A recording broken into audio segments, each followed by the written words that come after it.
If I can just introduce myself to those of you that don't know me, my name's Olga Stanoilovic. I'm chair of the Serbian Council of Great Britain, and I have the pleasure of welcoming you to this event, which is part of the 15th Serbian month.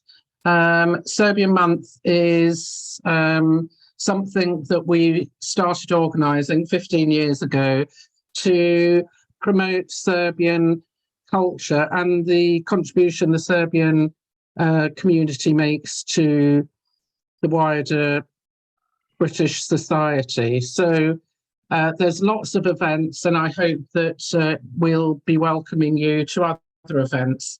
We're delighted to host this presentation by Colonel Nick Ilic, which is about the role of Britain in Yugoslavia in World War II. And I know it's been a topic that's hotly debated on a regular basis within Serbian families, and particularly those who were refugees after the Second World War. So I think everyone's looking forward to what Nick's going to say. Before I hand over to Nick, I would like to introduce him. He's a colonel in the British Army. He was born in and brought up in Telford in Shropshire. And after leaving university, he went on to graduate from the Royal Military Academy, Sandhurst, in 1991. Throughout his career, he served around the world on various operations and deployments. And thanks to his Yugoslav roots, he was heavily involved in the British Army's presence in Bosnia and Herzegovina between 1992 and 1999. Including one tour as aide and interpreter to General Sir Michael Rose in Sarajevo in 1994. Between 2018 and 2021, he was the British Defence Attaché to Serbia, where he was responsible for the UK-Serbia defence bilateral relationship. He's a member of the Most Excellent Order of the British Empire, a recipient of the Queen's Gallantry Medal, the Queen's Commendation for Valuable Service, the Vice Chief of Defence's Commendation, and the Serbian Red Cross Silver Medallion. So I can't think of anyone better to talk to us about the role of Britain in Yugoslavia in the Second World War. We've got you. I think the presentation will take about 90 minutes. There'll be a question and answer session at the end. It would be great if you could use the chat facility to list your questions. But if you're not familiar with that, just raise your hand and I'll try and involve you at the end. We're recording this because we know a lot of people can't be here to hear it on the night. So if you don't want to appear, turn off your camera. And Ivan, who is managing this from the technical perspective, because of that, I'm sure it will run very smoothly. So I'd like to hand you over to Nick. And thanks for those kind words of introduction. And it is a great pleasure to be here this evening to be able to do this. And I know some other people will join us online afterwards in terms of watching the video itself. But the topic's quite vast. Hopefully it won't take 90 minutes. I've given myself 90 minutes just in case I go on. You'll be pleased to hear there's lots of slides with pictures and different reports and bits of writing. So whilst you'll hopefully hear me in the background, the visual perspective will also be indulged because it is a huge topic. And one of the reasons why this became quite a popular exhibition in Serbia for about a year was because many of the pictures that I show were never previously published. They were found deep in the archives of the Imperial War Museum, and I did quite a lot of research in the National Archives. And again, quite a lot of the detail in the reports that are held here in the UK, again, have never really been published, but they're widely available. They can be seen by anybody, just like all these things. It depends entirely on how the story is actually told.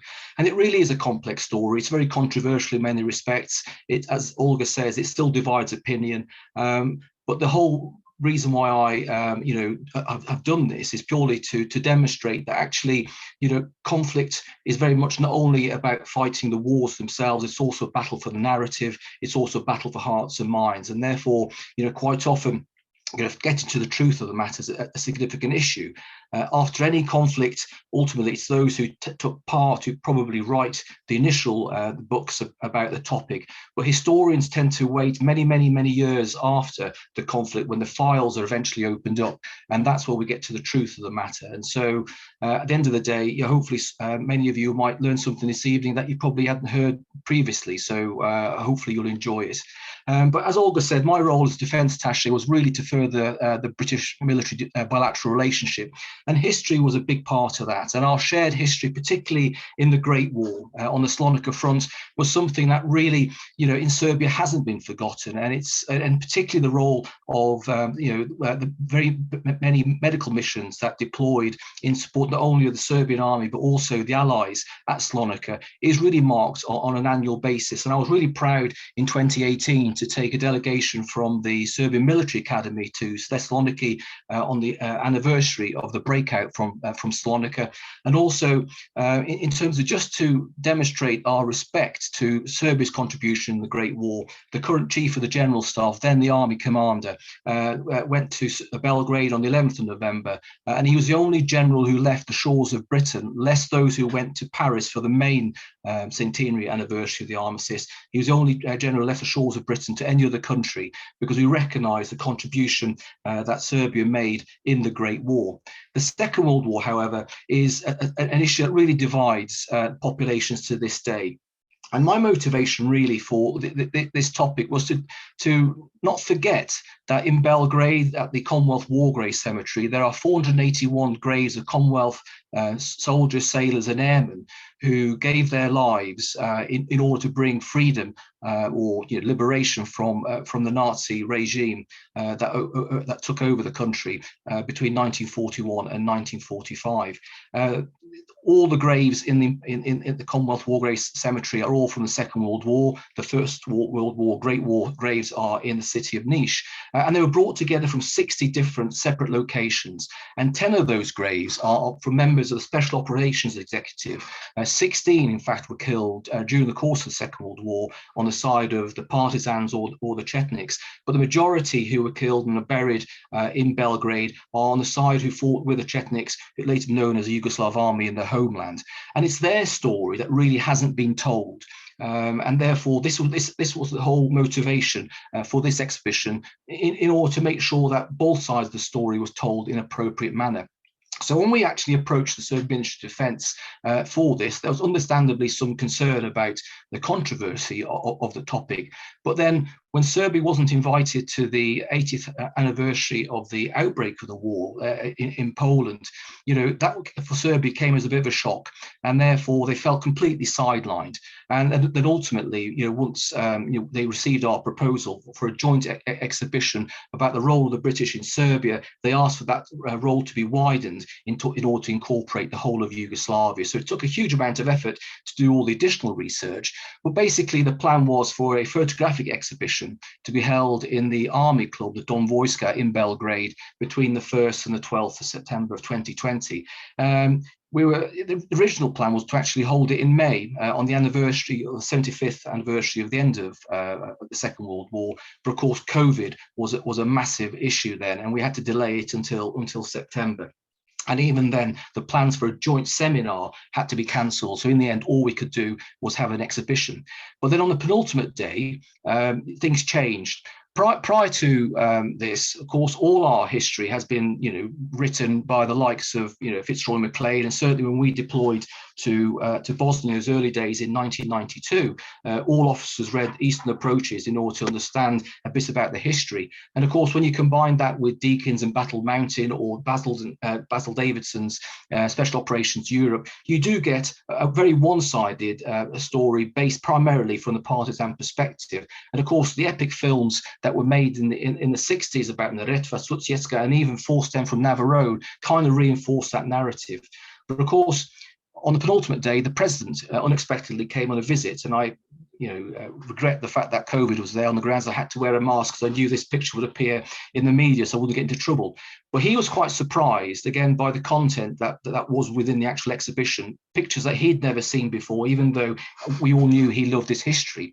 And as soon as this then appeared on the media within Serbia, lo and behold, we were then inundated requests for this exhibition to travel. So instead of lasting 11 days, actually it went on for 12 months, and it went around to 11 other towns and cities across Serbia, from Užice to Kragujevac, all the way up to Novi Sad as well. And it was quite successful, but we had to end it because at the end of the day, I ended my mission there in August of 2021 and returned to the UK. It was quite well received, and again purely because the history of what went on in the Second World War, primarily in Yugoslavia, and of course then in Serbia, was very much from the Tito regime's time in terms of how it was taught. And of course, what this allowed the Serbs to do, irrespective of what side their families found themselves on in the Second World War, it demonstrated the contribution of Serbs to the final victory in the Second World War, and therefore that's why I think it was quite a good success. I deliberately called it the British in Yugoslavia 1940 to 45, because of course, although the war began on the 6th of April 1941, as soon as Germany invaded Poland, Britain straight away had an interest in what was going on in the Balkans, and you'll see why in a second. But really the presence of the Special Operations Executive really began in 1940, because of course it was a strategic shock of the fall of France on the 22nd of June that resulted in Britain finding itself effectively alone its fight against the Axis. Greece at this stage was still fighting on, but very, very tenuously in that regard. And so 2 days earlier, or 4 days earlier, sorry, Winston Churchill said that the Battle of France is over and the Battle of Britain is about to begin. And having won the air war, it was now about winning the ground war, but Britain basically was alone. And therefore, Churchill directed Hugh Dalton there on the right-hand side, who was the Minister for Economic Warfare, to basically establish a secret organization to go and set Europe ablaze, literally to take the fight into the heart of Hitler's fortress Europe. And this is where the Special Operations Executive was created, formed up of all sorts of characters, from academics through to engineers with specialist skills, through to professional soldiers, or those who happened at Dunkirk and prior to that just wanted to get back at the Germans in any way they basically could. And one of the first officers to arrive in Belgrade, funnily enough by train, having travelled across Europe and entered Belgrade via railway from Hungary, was Peter Wilkinson. He later fought with the partisans in Slovenia when we sent liaison officers to the partisans in 1943. And there's quite a funny story about Peter Wilkinson, who arrived in Belgrade late at night, caught a taxi, and was accommodated in the Majestic Hotel. That's still very much in Belgrade and hasn't changed in terms of its outwardly appearance. And of course, what he found in Majestic was a hotel full of Germans, because the Germans were awash in Belgrade, because Germany needed Yugoslavia to remain out of the war, and it was under huge pressure to sign the Tripartite Pact in order to make sure that Germany's rear, in the event of an operation which they were planning against the Soviet Union, was to be secure, but also importantly in terms of access to its raw materials. Julian Amery, who later became a politician, he was also the son of the Minister for India, was also in Belgrade a few weeks later. And you can see his description in terms of how the situation, particularly after the fall of France, was desperate. They had to do whatever they could in order to basically create problems for the Germans. And even if they couldn't actually help in any great way those countries who were occupied, anything would be a plus. And this was very much what they were trying to do in Yugoslavia itself. And this slide illustrates why Yugoslavia was important, in fact why the Balkans were important for the Germans. Not only was the Danube a major obviously line of communication, but you can see what Germany imported for its war machine from the area. Yugoslavia and Norway in particular were important because of the source of molybdenum which was required for the production of armoured plate. And Serbia provided for the Germans 10% of their copper, 90% of its tin, and you can see there the quantities of lead and aluminium. So it wasn't simply about keeping their rear secure, it was all about resource, because as we see now with the war in Ukraine, it is logistics that basically will ultimately prevail and hopefully bring victory in that respect. Another member of the Special Operations Executive part of Naval Intelligence that came to Belgrade was a great Scot by the name of Alexander Glenn. He was, prior to the war, an Arctic explorer. And you can see that the British legation, because it wasn't known as an embassy in those days, was concerned primarily with sustaining Yugoslav independence and to make sure that Yugoslavia refused to enter association with the Axis powers. And that was absolutely key in that respect. What were they doing? In addition to gathering information and trying to find out what the Germans are up to, clearly influencing politicians and army officers to basically make sure that it was opposition to the pact, but also along the Danube, for example, you can see there the Iron Gates en route to Romania. Land around the Iron Gates was purchased by SOE with a view of basically, planting explosives and then blowing them up if the Germans invaded in order to attempt to try and block the Danube at its narrowest point. They also bought barges filled with concrete with the idea of scuttling them in shallow waters of the Danube with a view again of actually blocking the Danube.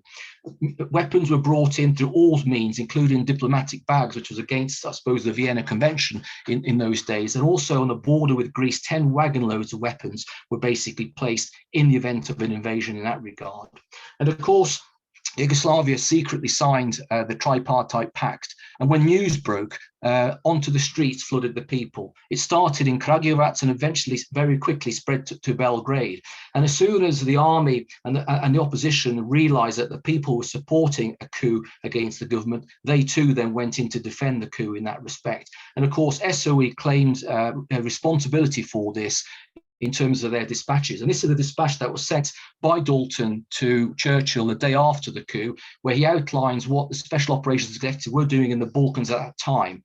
In order of importance, to move heaven and earth, as he wrote, to get the Danube blocking scheme finally laid by our friends on the Yugoslav General Staff, to complete the preparations for revolt in Romania in the event of the Germans invading, to organize bands of saboteurs in Bulgaria, Yugoslavia, Greece and Albania for use in the event of these countries being overrun. And obviously then making sure that the Yugoslav government remained on side. And it was this final bit that concerned him on a day-to-day basis. And he said that it took no less than £100,000 to achieve that. And this mainly went to financing the Serbian Peasant Party that SOE identified, wrongly in many respects, as a way in which we could go against the tripartite pact, and also obviously paying for sabotage operations, as well as maintaining a war chest of some 16 million dinars, just in case they were required. And as he says at the end, I think we've had good value for our expenditure. So even though the coup itself was started by the people, supported by the military, SOE did play a significant role in that, but they themselves didn't start the coup. But the April War that started on 6th of April 1941, Operation Punishment, the bombing of Belgrade, the invasion, dismemberment of Yugoslavia, clearly didn't go well, as we all know, for the Yugoslavs themselves. And Yugoslavia broke up into its various factions and was occupied. Clearly, the Yugoslav army capitulated after 10 days. And in fact, in Greece, where the British Army had a large military presence, that too fell, and many of those soldiers were then taken into captivity in prisoner of war camps in Germany and elsewhere in occupied Europe themselves.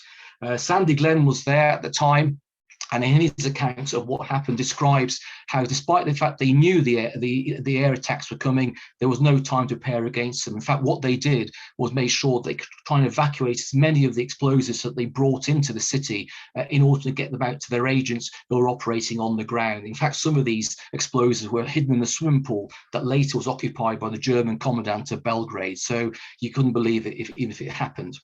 And this document, again, in the file of the National Archives, articulates just how much of this was actually left behind in the embassy itself, dug into the garden in various places, from 406 of dynamite to all sorts of cellular receptacles in order to basically carry out sabotage, all captured by the Germans.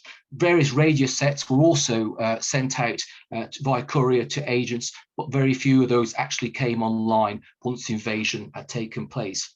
The problem for Churchill and for Britain, although the coup that took place in March was a light in a period of darkness, Churchill knew that Yugoslavia was on its own. because of course there was no way that Britain could actually support Yugoslavia given its own situation in terms of geography. And of course the other factor that complicated things compared to our ability to support Serbia along with France in the Great War was the threat from the air and also the U-boats. And therefore anything that was sent by boat would clearly never get there, because it would be bombed from the air or taken out by U-boats under the sea itself, and that clearly wouldn't help anyone. So basically, despite what went on, Yugoslavia was very much on its own. And it was at this stage that even some of our officers who were in Zagreb came across, what effectively was the beginning of the civil war between the different movements. And this was a secret dispatch that was sent by Tito urging Communist Party members who were serving or called up into the military to do whatever they could to basically discredit the military who were fighting against the Germans and render any assistance necessary to the regimes who were supporting the Axis, for example, Ustashi, and then obviously try and overthrow the regime. Interestingly, again, to help separatists, particularly Montenegro, if they had an anti-loyalist line. And so we therefore saw that the beginnings, the embryonic beginnings, of effectively what was to become a civil war itself. What parts of the Yugoslav army could escape did. Many of the Yugoslav officers of Serbian extraction who were captured were taken to prisoner of war camps. Those who were of Slovenian or Croatian background, they were released, and many of those clearly went to command units within the independent state of Croatia and the various military bodies that were there.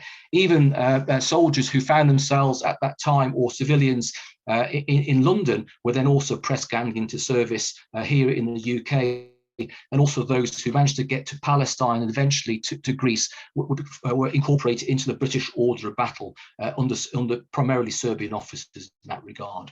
But when it came to resistance, there was resistance throughout this period that wasn't really coordinated, but the first resistance organization that took the fight to the enemy was led by this individual, Colonel Dragoljub Mihailovic, who was already known to SOE prior to the war. He was the Yugoslav army's effectively expert on guerrilla warfare, and he basically was found in Bosnia when the war began, and made his way to Serbia, to Ravna Mountain, where in May 1941 he effectively established what became known as the Third Serbian Uprising against the Axis, despite they were badly equipped in terms of weapons. And very, very quickly, although no radio systems prior to this point went online, here in the UK, in Portishead near Bristol, all of a sudden a signal was then received shortly after that was identified by his cipher as being Mihailovic. And the message simply was, the Yugoslav army exists in country, send an aeroplane with supplies. And again, this is an early photograph of Colonel Mihailovic before his traditional beard, what we normally associate him, was basically grown. And so again, again, a rare photograph that many haven't seen.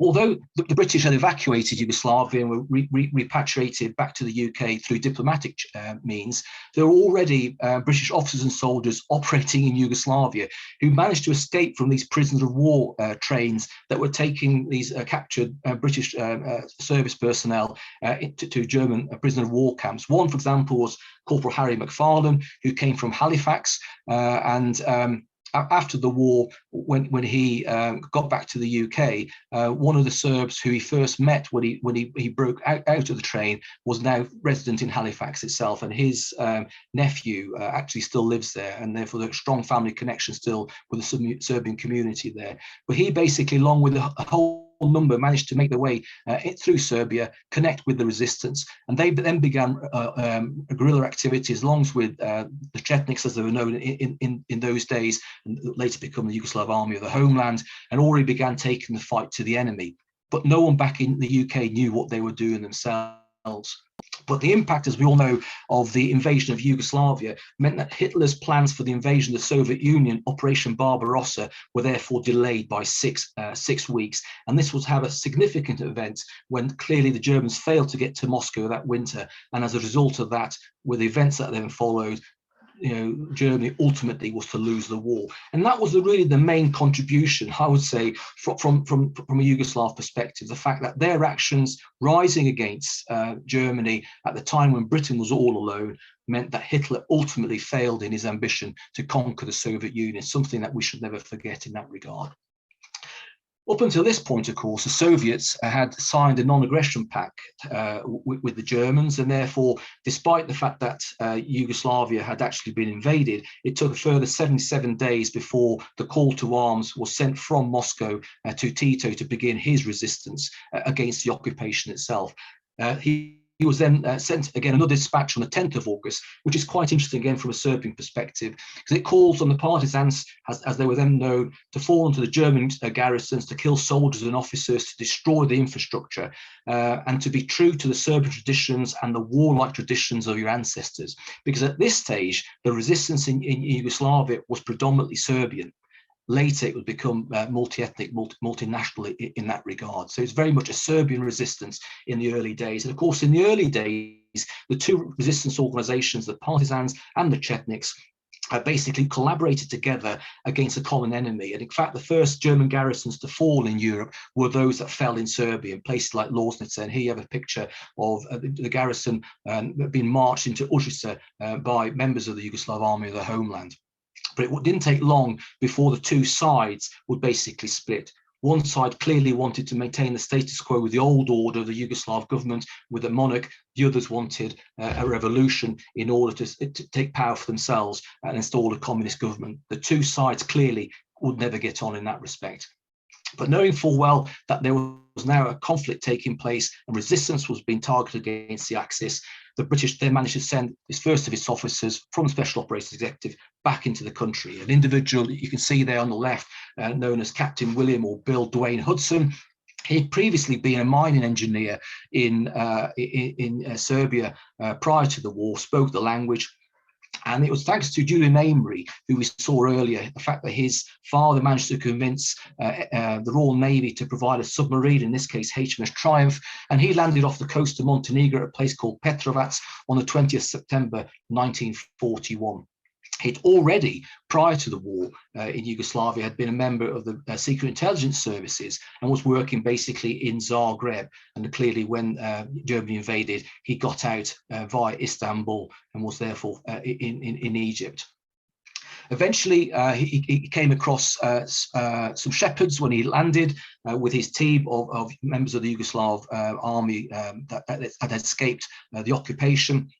And instead of coming across the royalist Chetnik resistance, he came across the partisans that he wasn't expecting. In fact, he came across Milovan Djilas, who would become Tito's number 2. And eventually he arrived in Tito's headquarters in Užice on the 23rd of October in 1941. And he informed, and he was there very much to coordinate elements of the resistance against the enemy. And then informed that his main role was to get to Mihailovic in order to do that. But of course, it was at this stage that the conflict between Tito and Mihailovic, the partisans and the Chetniks, was very much basically beginning. And lo and behold, he then tried to dissuade him from that and basically said that Mihailovic had no real standing amongst the people.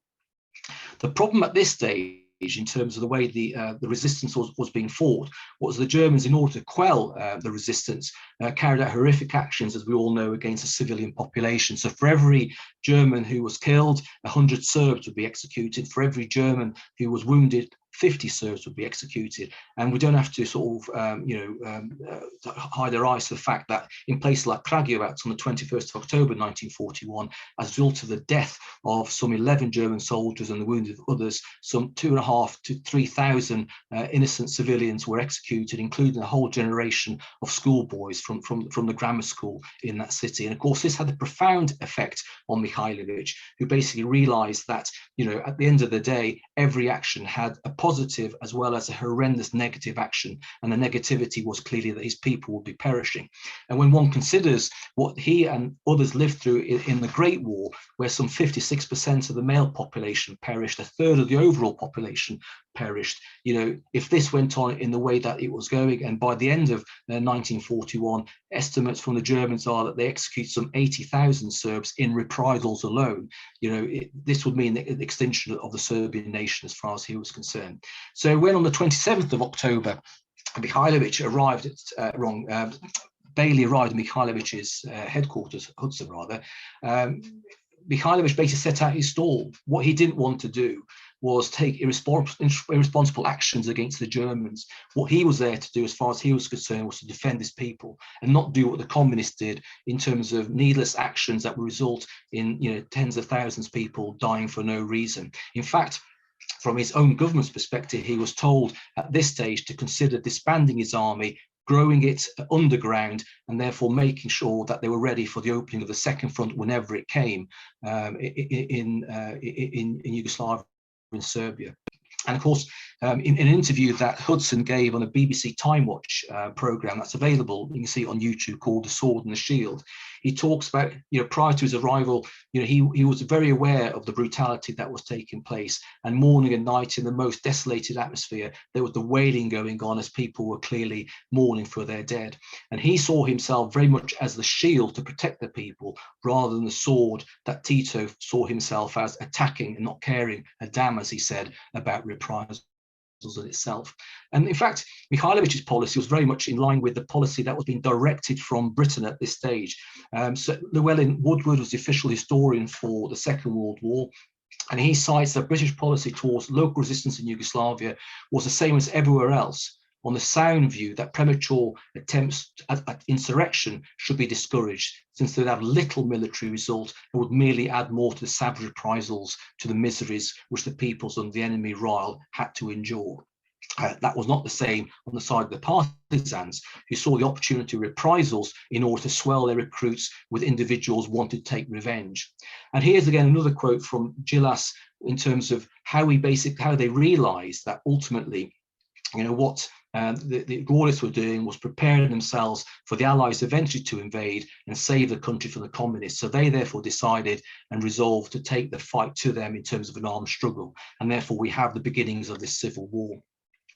And of course, it was a civil war where what supplies had already been delivered to Mikhailovich that resulted in Hudson basically stopping further supplies until the two sides could reconcile themselves. And of course, they never could, because they obviously had polar opposite ideas of how the war should carry on. And of course, it was at this stage that the Axis forces launched what became known as the first anti-partisan offensive. And when we talk about anti-partisan, of course, in German, partisan activity is exactly what it is. It's not by name in terms of the Yugoslav partisans, and therefore is associated with both the partisans and the Chetniks, later Yugoslav army of the homeland itself. And it was at this moment that Hudson found himself in Užice, which was a seat of the republic that Tito effectively established. And as they arrived, he was shocked at the way in which they abandoned the town, leaving it to the workers' battalions to defend at a place called Kadinjača, to the northwest of the actual town itself. They then moved their forces south towards Sanjak and Montenegro, and Mikhailovich's forces then dispersed into central Serbia, into the mountains themselves. And of course, Hudson was now lost. He didn't go with the partisans, and he couldn't find Mikhailovich. Mikhailovich therefore signalled back to London that Captain Hudson had not returned. He's cut off from us, feared dead. Two further missions were therefore sent to replace Hudson, but they were intercepted by the Germans and Bulgarians on their arrival. It was only then in February 1942 that Major Terence Atherton, as part of the Hydra mission, arrived in exactly the same way as Hudson did, by submarine to Petrovac, and found his way with the partisans to Foča, where again he met Tito. Atherton, like Hudson, spoke the language fluently. He'd previously been a journalist working from Belgrade and was one of those who fled with the British legation early on when the fighting basically started. And again, he informed Tito that his mission was there to do exactly the same as Hudson, and was on his way to coordinate activities with Mikhailovich.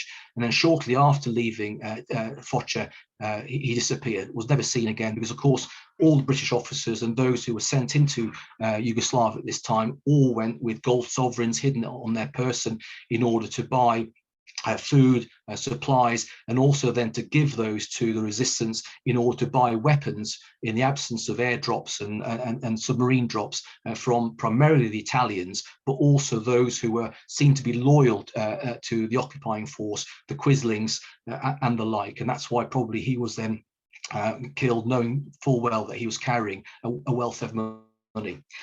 Eventually, in March 1942, Hudson, as you can see there on the left-hand side, eventually came across Mikhailovich And despite what went on a few months earlier, relations were repaired, because clearly at this stage of the conflict, what was going on in North Africa was absolutely key, and therefore preventing the Germans using Yugoslavia, particularly the lines of communications going through Serbia, was absolutely key in that respect. And this is what Hudson was trying to get Mihailovic to do with his forces in terms of disrupt those supplies. This is a German intelligence map of that time, which is quite fascinating again, because it illustrates the respective force levels of both Mihailovic forces and Tito's. Mihailovic, at the time of this being drawn, was very much located in southern Serbia, Montenegro, with roughly 20,000 men in the field within his geographic span, whereas the partisans had some 15,000. So in terms of troop numbers, roughly the same.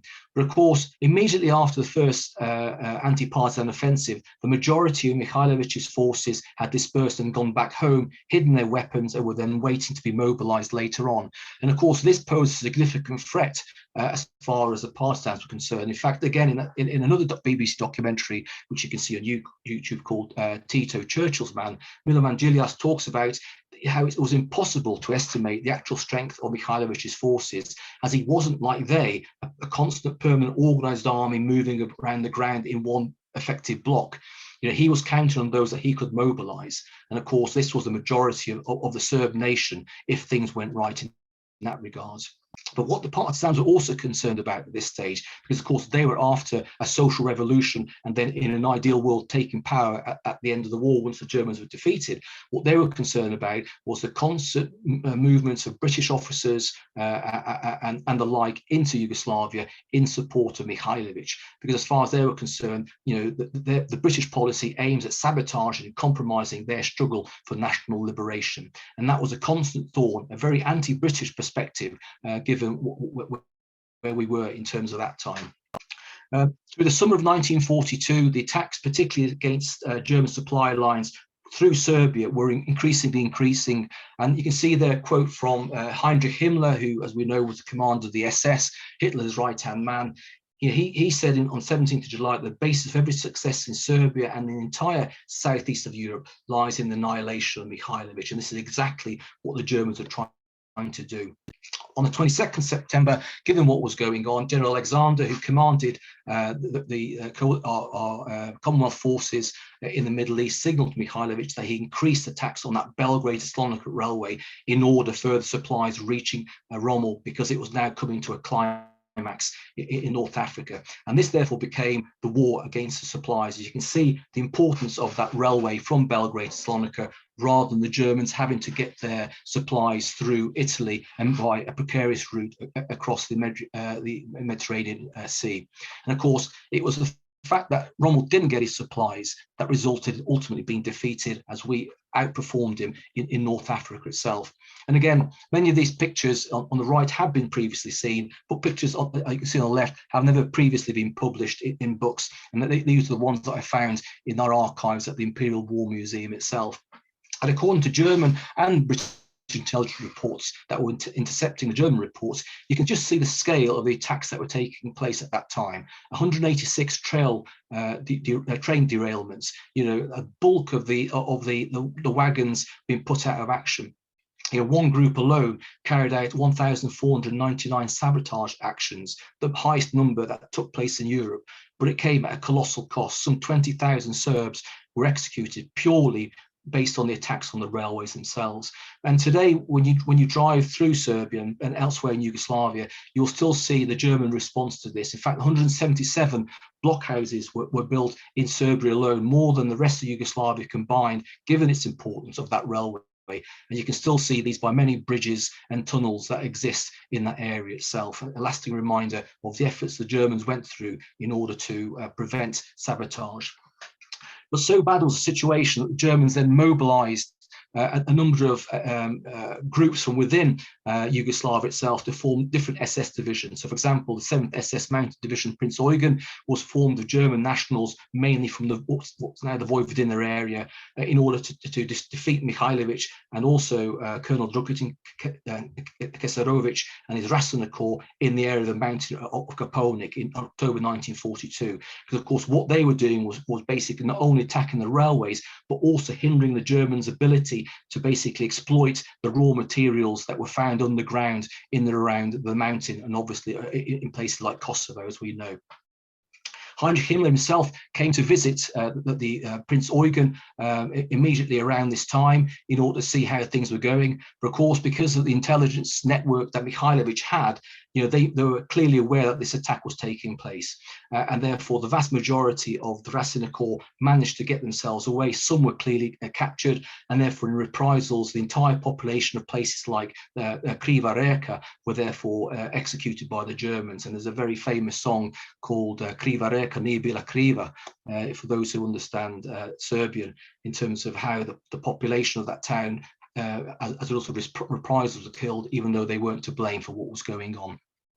And again, Britain was desperate to do more, and as a result of that, they sent in Colonel William Bailey, again a member of SOE, who'd been in, like Hudson, in Yugoslavia, in Serbia prior to the war as a mining engineer, and he arrived on the 25th of December 1942 to Mihailovich's headquarters.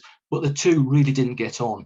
Mihailovich knew that Bailey, prior to coming to Yugoslavia, had been active in Canada, recruiting communist expatriates from Yugoslavia in order to join SOE, and had left-wing leanings in that respect. And therefore, that was always going to create a problem for him. 3 days later, the Chief of Staff of the Special Operations Executive in Cairo, knowing full well that we didn't have the ability to properly supply Mihailovich, basically sent this order to London that it's quite useless, repeat, useless, sending any strong or other message from Her Majesty's government to Mihailovich with a view of spurring him to further activities, because we lack almost entirely the means of supporting him. Therefore, the only way Mihailovich could get any support was by getting particularly captured Italian lira and British gold and buying weapons from the Italians. And of course, this is exactly what Hudson told Bailey shortly after his arrival.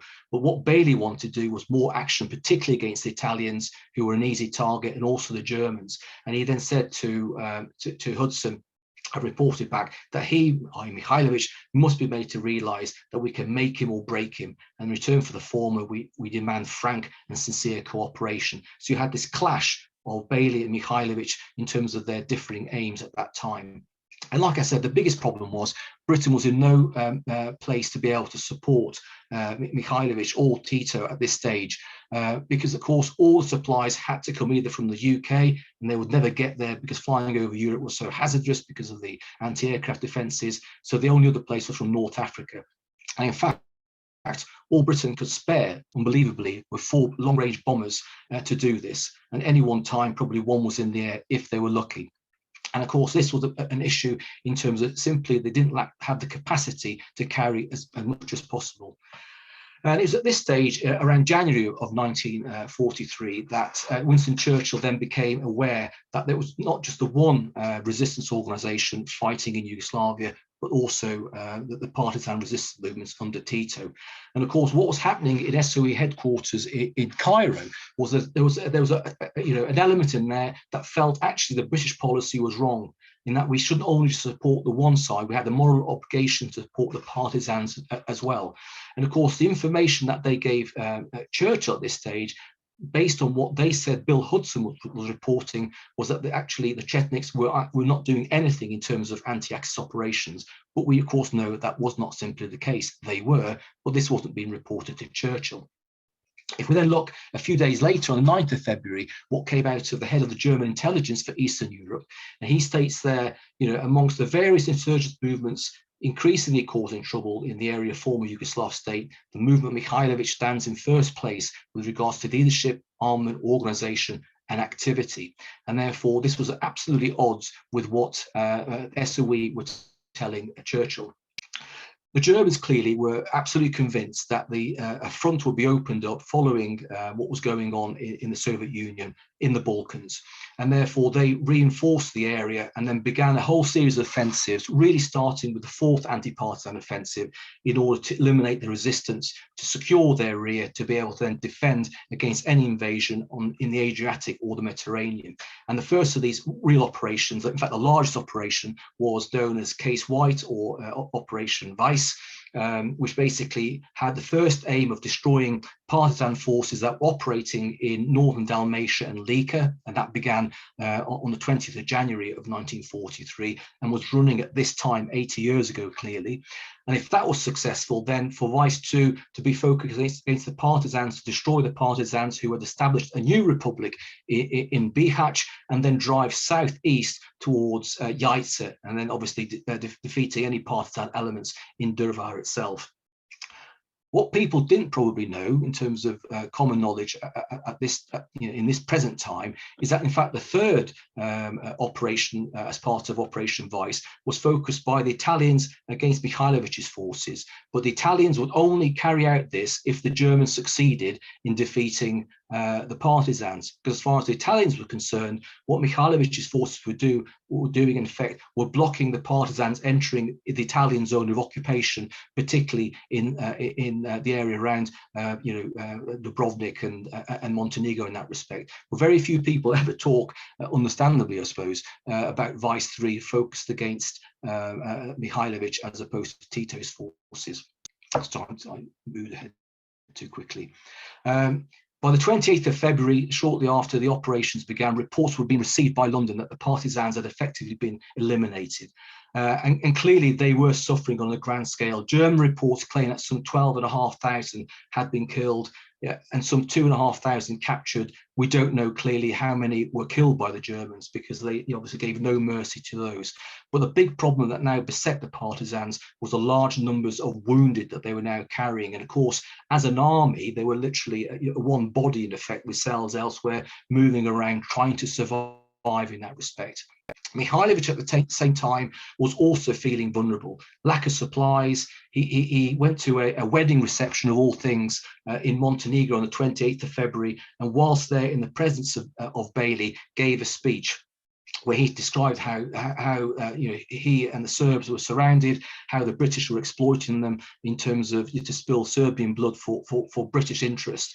And then controversially, he said, and this really made Bailey angry, to say the least, was that he stated that his enemies first were the partisans, then the Ustaše, then the Muslims and Croats who were fighting for the independent state of Croatia, and only after he had dealt with them would he then turn to the Italians and the Germans. Because of course he saw those, the internal enemies, as his biggest threat, because he knew he didn't have the means, as was the case with the partisans, to take on the Italians and the Germans in general direct action. This caused a massive row between him and Bailey. Bailey obviously signalled this to London, and the Yugoslav government had to get involved in order to sort of reduce tensions at that time. But also at this time, towards the end of February, the beginning of March, Tito instructed Kosa Popovic, who was his most capable field commander, as part of what was going on in the Vice operation, to begin negotiations with the forces of the independent state of Croatia in terms of Ustaše and the like. And these negotiations started in Bosnia, in Gornji Vakuf and then Prozor. Alongside him, he had two individuals who arrived with false names. One was Vladimir Velebit, the other was Milovan Djilas. And they basically sat down with first the Croatians and then the Germans in order to try and negotiate a ceasefire. And the document was left by them, signed by all three, and that was then discovered in the German archives, where they stated, very similar to what Mihailovic had said a few days earlier, that they had no reason to fight the Germans, since what they wanted to do was fight only the Chetniks. And they are an independent movement labelled communistic because they didn't want to have any connection with London, and the People's Army Liberation wanted to join in a war against England in the case of a landing. So what they were advocating, in effect, not necessarily fighting alongside the Germans, but together repelling any invasion in the Balkans, because clearly that would impact on their goal of taking power at the end of the war. And of course, the question of an armistice was cautiously indicated. So what we then found was at the end of the Retva operation was a ceasefire and I suppose collusion between the partisans and the Germans. Meanwhile, at this time, unknown to Churchill while this was going on, he then directed the British Chiefs of Staff to authorise, finally, based on what SOE were asking, officers to deploy in order to support Tito's partisans. Meanwhile, Hitler himself rejected the armistice proposal by the partisans and ordered then the destruction of all resistance movements in Yugoslavia. And this was therefore the start of Operation Black, or Case Black, on the 15th of May. And this was therefore the start of the delayed Operation Vice 3 in that respect, targeted against Mihailovic's forces. Again, although some were captured, I think in the region of 3,000 to 4,000 led away to captivity, the vast majority managed to get away. Meanwhile, the partisans, who up until this stage had a ceasefire and an armistice with the Germans, suddenly came across the Germans themselves at the end of that ceasefire, and they were almost annihilated again in that fifth offensive. And again, this is famed as the Battle of Sutjeska. And according to the German reporting at that time, whilst the majority of the Chetniks managed to retreat and avoid capture and destruction, the main body of the partisan bandits, as they described them, was surrounded and destroyed between the Piva and the Tara rivers. And you can see there at the bottom there the numbers of casualties that were inflicted on the partisans, but they managed to break out. And of course, exactly at this time, on the 28th of May, the first British missions were then flown into Tito. And the mission itself, typical, was headed up by William Deakin, who was a professional historian, an Oxford Don.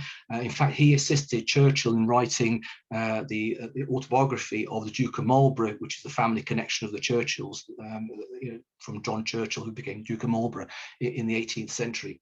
Or 17th century, and also William Stewart. And they became the first liaison officers with Tito just as the partisans were surrounded and fighting a bitter action in order to break out against the Germans themselves. At one point, a German aircraft carried out an airstrike or an air attack against the partisans. This sadly killed Stewart and wounded both Tito and Deakin at the same time. And this therefore brought those two individuals very closely together.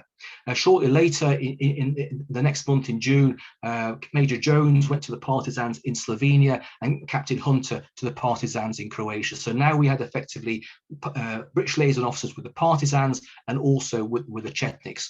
And this would further down the line create all sorts of problems. But the shared experience of Deakin and the British who were with the partisans was something that basically brought a close bond. And of course, his reports, written in eloquent language, would reach London and therefore demonstrate how heroically, effectively, the partisans were fighting against the Germans in defence in order to break out themselves. And in fact, this picture here shows that mission as it extracted from the Battle of Sutjeska. And in fact, one of the operatives on the right-hand side, kneeling down on the bottom, is also wearing a partisan star. Whether he was one of these expat communists who came in, or that was a trophy, obviously we may never know in that respect. But in addition to more forces going to Tito, we also reinforced those who were operating alongside Mihailovic. And here we have Jasper Rutham.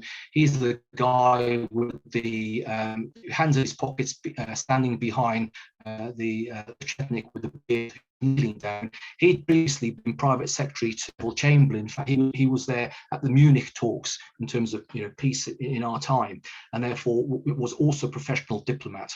And all sorts were sent. In fact, this is a quote from Captain Edgar Charles Hargreaves, who described what he looked like when he actually flew in. There's a picture of him in terms of how he flew in, very smart when it all came off in his British uniform, but his boots, for example, weren't appropriate for the time, and by the end of the first day, his feet were crippled. But what's really interesting is his description of what he went in with, all sorts of equipment for sabotage. For example, exploding oil containers, lumps of coal full of plastic explosives that you could basically put in the coal store of a train that would then be shoveled in eventually, ideally once it crossed the border into Greece, for that train to blow up and therefore not cause reprisals in Serbia itself. Dummy fish plates that could be attached to railways that would then derail trains, or even special gloves basically impregnated with some sort of blister gas that could be rubbed, a bit like the Salisbury attack that took place here by the Russians not so long ago, which basically would therefore kill anybody touching the handles of a German bicycle or a lavatory seat, as he described it. And the point is, all this could allow your imagination to run wild. But the problem was we still couldn't supply these liaison officers on the ground from the air effectively, because there's a huge battle between SOE, who wanted long-range bombers, and Bomber Command, who wanted all their long-range bombers bombing Germany and the Ruhr and the like. And therefore it took time for the proper assets to be assigned themselves. And this map just illustrates where the drop zones in secure areas are located in the territory controlled by Mihailovic, vast areas under his control that the Germans had no control over. And again, this in terms of today, it is rarely known. There's always an assumption that they held very little territory. But the problem was, because of the infrequent flights, they would spend days and days waiting. In fact, one of the accounts by Eric Greenwood talks about he spent 100 nights waiting for a single aircraft to appear, and nothing came. He saw one airdrop in 6 months, and they spent a lot of time sending detailed signals of their requirements, how many rifles they needed. And when the rifles eventually arrived, of course, they were captured rifles, but many were of poor quality. But of course, by providing captured rifles, they could then guarantee the same ammunition from captured Italians or Germans in that respect. And also uniforms. They needed to clothe an army in the field. Of course, the uniforms that were sent in many cases were substandard. And of course, when these things arrived, the morale went down when they suddenly realised it wasn't what they were expecting. And the point was, as he says himself, someone had risked their life to fly all these useless stores in some respects from North Africa, by aircraft. Hudson, meanwhile, had obviously been in country since September of 1941, and he'd been waiting a year and a half for a new military uniform. He'd taken, like most, to wearing civilian clothes. And bizarrely, when the stores arrived, they sent him his tennis trousers and his silk pajamas. And one has to therefore question, was it being done deliberately by these elements in SOE who were favouring the partisans over Mihailovic's forces? The answer to that question is probably in that respect. And of course, the biggest problem they then faced was when these aircraft flew in, dropping by parachute or literally free falling out to the aircraft. They knew that straight away the Germans, Italians, Bulgarians would be onto them. And therefore, importantly, what they then had to do was take away what they could, and if they couldn't carry it, then bury it. And intricate maps like the one on the left-hand side were then drawn to show exactly where they'd bury the bits and pieces to be returned to afterwards. Robert Purvis, who was with Mihailovic's forces, knew literally down the road where he was located was another British officer who'd been parachuted in to support Tito. And on one particular evening, Purvis had received 1 drop, whereas Boston Davis had received 5 drops. And it was difficult enough to basically divide the stores of a single drop, let alone 5. And whilst they buried them, they basically feared for Boston Davis, who probably didn't have the capacity or the time or the space, because there's so few partisans in reality, to be able to get rid of those stores. And of course, sadly, he was right, because Boston Davis is one of those that's buried in Belgrade. In fact, it's buried alongside his signaller in the same grave, and I suspect that was carried out based on their parents' wishes. And in his home church in Herringswell, there's an inscription there that talks about how on the night of the 22nd of March of 1944, at the place called Crna Trava in Bulgaria, which in fact was in Serbia, but of course in Bulgarian occupied zone, he eventually was caught because so many supplies had been dropped that he couldn't disperse them in time. In that respect, was trying to get across the border into Bulgaria proper. And of course, the problem for those who were Mihailovic was trying to explain to his forces why they weren't getting sufficient supplies. And they knew ultimately that the supplies were going to the partisans. And one of the officers who was with Jasper Ruthven describes eloquently, "Major, you tell me that the whole of the British Empire can only spare 4 airplanes for this work of supplying the Yugoslav army in the fatherland." Shaking his head with a rueful smile, he put down his glass of rakia in one gulp and walked out the room in despair. And that's a quote from Jasper Ruthven's book that he wrote in 1946, titled Misfire, about his operations with Mihailovic's forces in eastern Bosnia, in Homolja, where they did carry out a number of actions against the Danube and elsewhere. It's a fascinating read. But they did what they could. Again, a picture of some of the elements with Bailey operating in the winter of 1943 and 1944. But despite the fact that they didn't have necessary supplies, they were able to get out and about throughout Yugoslavia to try and understand what was going on. And this illustrates the area they were able to cover. In fact, the only area the liaison officers of Mihailovic couldn't cover was those area in the dark hatches in what we now recognise mainly as Slovenia and Croatia on the left-hand side of the map. So they had a pretty good idea of what was going on in the country and who was doing what.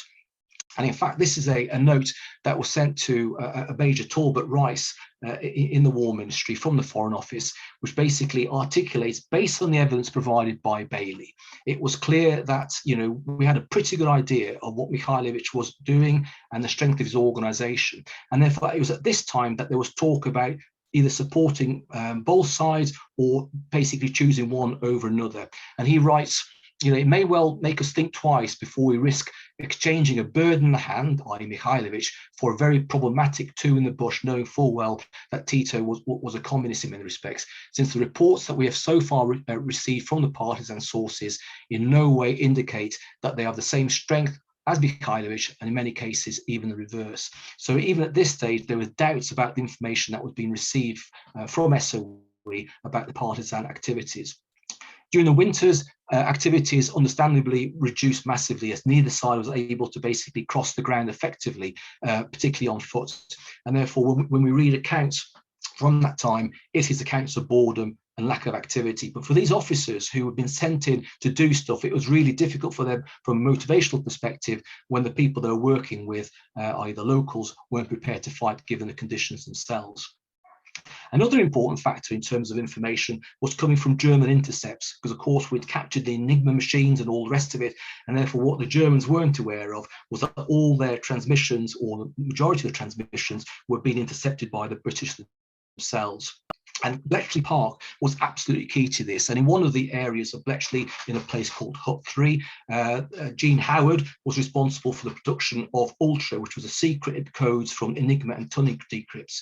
And therefore, in 1943, the Prime Minister, as we know, Churchill, asked the ladies who worked in Hut 3 to assess from the German Enigma ciphers which of the main guerrilla forces was killing the most Germans.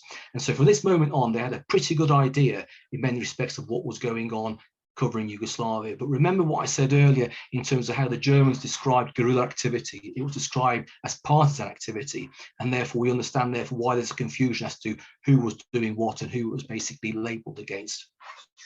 Another officer with the partisans, a chap called Basil Irwin, you know, in one of his accounts, quite interestingly, talks about how Bosnia, where he was operating, was particularly pro-Mikhailovich as opposed to pro-partisan. You know, he's part of the 16th Division, some 3,000 you know, people or soldiers, and their operations were mainly mounted in the same way as Mikhailovich's forces, out of necessity to capture food, capture arms, and obviously they had this massive problem with wounded. And so they had this really curious day-to-day existence where effectively they were trying to get away from the Germans as best they could, as opposed to engage them in direct confrontation. And therefore, they were constantly on the move, and therefore, you know, an army constantly moves needs to be fed, and of course, the food would come from the local population, and they requisitioned this, and therefore, this is where the animosity between the local population and the partisans came in. Whereas the gold that was being sent, for example, and the lira and the funds to Mikhailovich forces were then used to buy the food as opposed to requisition it by order. Interestingly, again, Professor Mark Almond in the documentary Tito, Churchill's Man, describes what the predicament Tito found himself in. You know, he needed this army to exist to survive, and what he didn't want to do was to destroy the future basis of communist rule, that army, in suicidal fighting against the Germans. And instead, he was waiting to be in a position to destroy Mikhailovich before, obviously, the British arrived, and that was clearly his main aim. So the internal conflict by both sides was seen as absolutely important compared to the fight against the Italians or the Germans, because ultimately they knew they couldn't defeat them on their own and would need the British or the Russians to do it for them. And of course, what then changed massively the strategic situation was the invasion of Sicily and then Italy, as opposed to the opening of the second front in the Balkans, on the Adriatic or the Mediterranean. And of course, this fact in itself, dictated very much by the Americans and not the British, meant ultimately that the race to Yugoslavia would be lost, and the chances are that the Russians would basically get there first. And this was another reason why it was chosen to attack Italy as opposed to the Balkans, because all that would therefore be is reinforce the Eastern Front as opposed to opening up a second front in the West. And that was the moment really that changed the course of events, as far as I'm concerned, in the region itself. And as Italy obviously grew weaker and weaker, eventually got to the stage in September of 1943, having the invasion of Sicily begun in the summer, in July.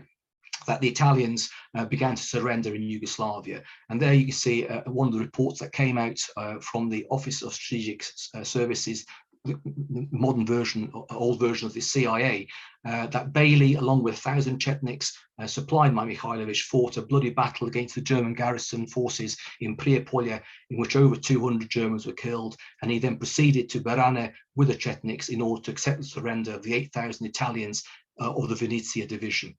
And of course, this was then, from a Czech perspective, an opportunity to take their weapons in order to basically continue the fight. But Bailey persuaded them not to take the weapons off the Italians, because from a British perspective, we wanted to use them potentially, ideally in the future, against the Germans themselves. Again, Mansfield, who was a member of the OSS, then talks about Hudson witnessing another force of Mihailovich's forces, 300, affecting the capitulation of the Italian garrison in Priboj, 1,800 Italians. And then it was at this point, on the 12th of September, that Mihailovich then dispatched radio orders to all his field commanders to take advantage of disarray, what was going on in Yugoslavia, to attack basically on all fronts. And again, this was witnessed by the British and the American officers with him himself. But coincidentally, at exactly the same time, knowing full well that Italy was about to fold, Churchill then decided to send in a captain by the name of Fitzroy Maclean, promote him to brigadier automatically, because at this stage there's already a brigadier operating with Mihailovich, a chap called Charles Armstrong. And with the German position in Italy crumbling, from Churchill's perspective, it was now time to put all pressure on them on the other side of the Adriatic. And this is where he then sent Fitzroy Maclean on his faithful mission to the partisans themselves. And of course, famously, this is where Churchill said to Maclean, first and foremost, find out who's killing the most Germans and how we can help them to kill more. And of course, Maclean, being a former diplomat, knowing exactly how things went, said to Churchill, but you do realize what this means, that they are communists. And of course, these long-term issues in the short term were secondary in that respect. So as far as Maclean was concerned, the long-term policy was secondary to the immediate thing about supporting the side that, as far as Maclean was concerned, was doing the most damage. And he arrived in Bosnia on the 17th of September of 1943. He then spent roughly 17 days with his team. One of the officers was another Special Forces officer, a chap called Vivian Street, former officer from my own regiment, the Rifle Brigade, who was exceptionally capable. And Maclean admits, actually, the information that they received in order to populate the report in terms of what's the most effective resistance movement in Yugoslavia, all came from the partisans. And it says there, he went very carefully through their figures. And at the end concluded that the partisans not only were the most effective fighting force based on what the partisans were telling them, but they also dominated a greater part of Yugoslavia, which was at odds with what we saw earlier in terms of what Bailey was showing from what he saw on his rounds. And you can see there in the bold hatching the areas that the partisans said they controlled. The dotted hatching is what they were lightly controlled. And therefore, we had clearly two versions of the truth in that respect. And again, Sir Llewellyn Woodward, the FCO historian at the time, actually, says it as it is. At the end of the day, it's totally fair to assume that the evidence, what was given to Maclean on Mihailovich coming from Tito or his entourage, was probably as unreliable as the evidence that Mihailovich was giving about the partisans. But there was a big difference. And this difference is described by another British officer, Archie Jack, who was the chief engineer officer attached to Mihailovich's forces. And hopefully no one's offended by this when he says Yugoslavs were really nice people, but you could never believe everything they said to you. Whereas those in Maclean's mission believed every word the Yugoslavs said to them. The partisans would say, we have this, we hold that, we did this, we did that. But of course, none of it was verified by British officers. We, those with Mihailovich, did not. We preferred to see for ourselves. And they never participated in planned operations, and political commissars were assigned to look after them. And this was very much confirmed again by Basil Irwin, who found great difficulty to find out what the partisans were wanting to do, because of course they were very reactionary in terms of their operations themselves. They were always waiting in terms of preparing for the next move at short notice, very secretive. And again, the commissars were always there to make sure that whatever was sent out was politically correct itself. But the point is, we had two missions now in Yugoslavia. Armstrong, who arrived on the 17th of July, and obviously then Maclean, who arrived on around the 17th of September. And one of the biggest differences between the two groupings was that Armstrong was surrounded by predominantly professional officers who were not well known, whereas of course Maclean had been surrounded by Randolph Churchill, Churchill's own son, the author Evelyn Waugh, and of course Churchill's old friend William Deakin. And therefore the way in which they wrote their reports, with obviously amazing sort of accuracy in terms of what they believe was going on, were also sent directly from their headquarters to London, whereas the reports from Armstrong's team had to go from the terrain into Cairo to be then looked at by Cairo and then sent onwards, and therefore arrived much later than the reports coming out of Maclean's mission. And of course, whenever Randolph Churchill wrote something, you can guarantee, for example, that Winston would want to see it, clearly because his son was in danger in that ground. And it's worth bringing into the story this individual, a chap called James Klugeman,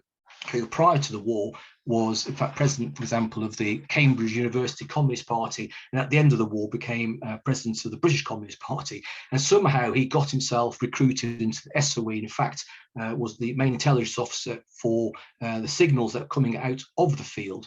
And in MI5 files that the official SOE historian of today, Roderick Bailey, found, Klugeman in great detail describes how he deliberately massaged reports to skew what was going on the ground. And this particular extract sort of brings that to light. The next stage of his operation, Operation 4 or 5, lasting 4 or 5 months, was to skew and build up reports that we were getting from the Chetniks and from the partisans to show that there was no activity against the enemy on the side of the Chetniks, but first-class activity on the side of the partisans, in order to recall the mission from the Chetniks and to give all the support to the partisans. So therefore, there was another angle to what was going on, internal deception. So therefore, whilst Armstrong was going around predominantly Serbia and eastern Bosnia, witnessing attacks against the Germans, ordered by Mihailovic, very little was physically getting through.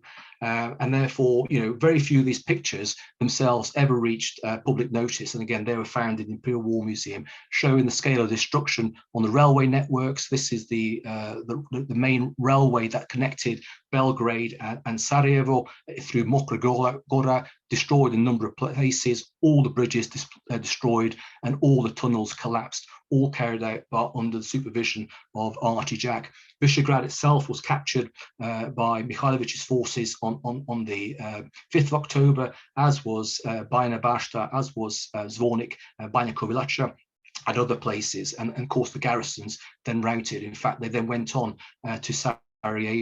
And this was the largest bridge demolition that was carried out in Yugoslavia after the initial invasion by the Germans in April 1941, the Lim River Railway Bridge near Visegrad. And here we have Archie Jack with Mihailovic's engineers preparing, amazingly on a table, very well prepared, the charges, laying the charges, and then detonating the charges, and then the bridge went into the air, as you can see there.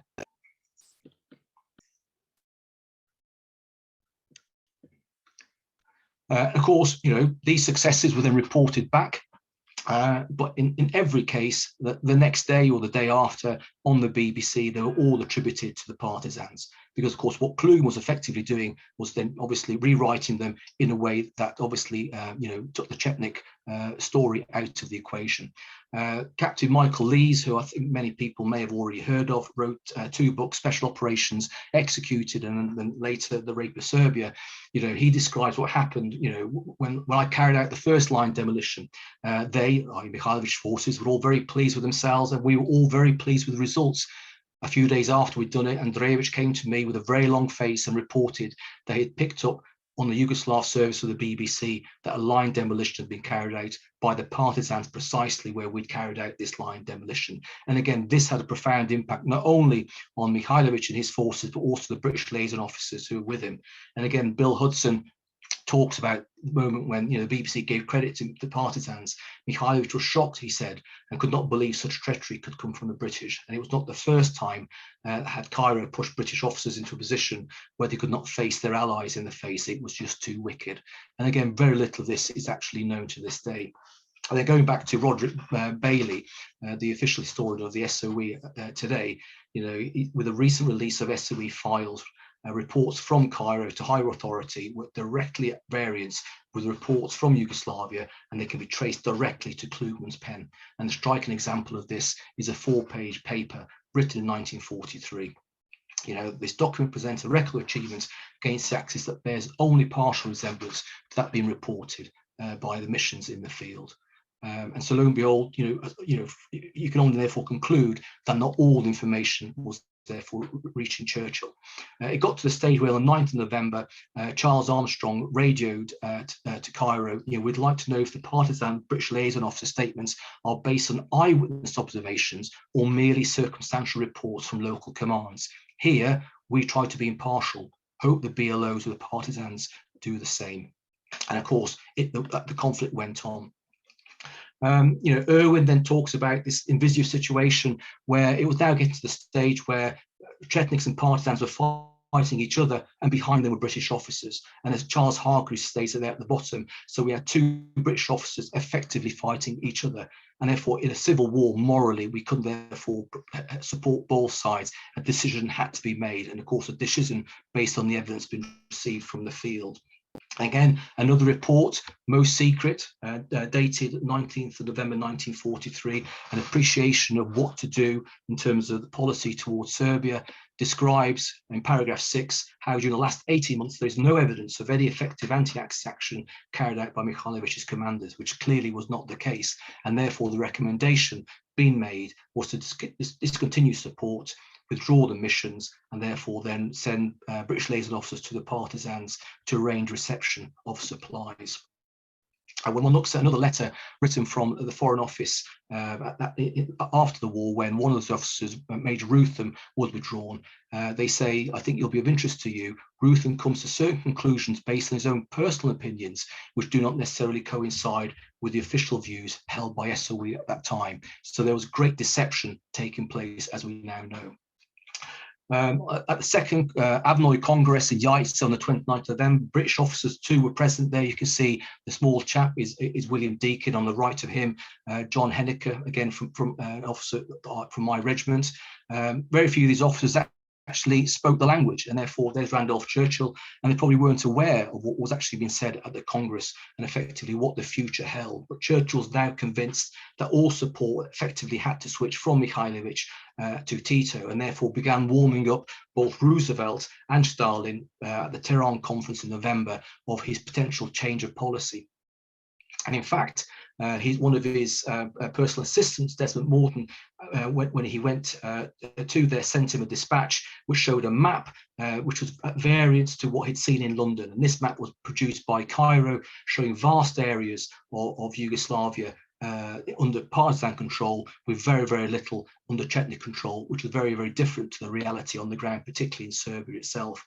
And therefore, on the 10th of September, at a meeting in Cairo, when returning from Tehran, Churchill met with Maclean, Deakin, and Gubbins, the head of SOE, where he basically said he accepted Maclean's recommendations in full that he'd made on his report, and therefore, we were therefore end support to Mikhailovich.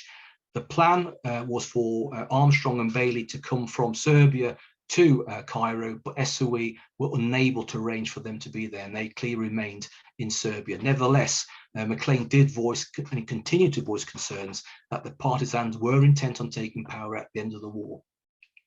But the Foreign Office themselves still weren't convinced, as we've seen in some of the notes that you've already seen. And therefore, they were keen to give Mikhailovich one last chance. And therefore, according to Maclean in his book, he talks about they requesting that through the British military mission attached to his headquarters, that he agreed to blow up a bridge on the Belgrade to Slonica railway. And if he failed to carry out this operation, by a certain date, the mission would be withdrawn and supplies would therefore cease.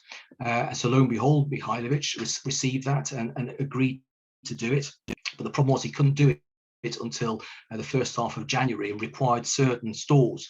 Cairo refused to send those, but nevertheless, Eric Greenwood and Archie Jack, and you can see Archie Jack to the right of the picture with Charles Armstrong in the middle, dressed in civilian clothes, they did actually carry out the reconnaissance for the demolitions themselves. And again, in the Imperial War Museum, a fantastic treasure trove of of images and handwritten plans of what they intend to do. And these bridges still stand in the Ibar Valley in that respect. And there they are. In fact, the operation itself was called Operation Sajjabiti. And hopefully the slide will come up. There it is, Operation Sajjabiti. And they made meticulous plans. Everything was in place to blow up the bridges themselves. Again, these are the originals, all hand drawn, in fact, coloured in. It's something of a piece of art.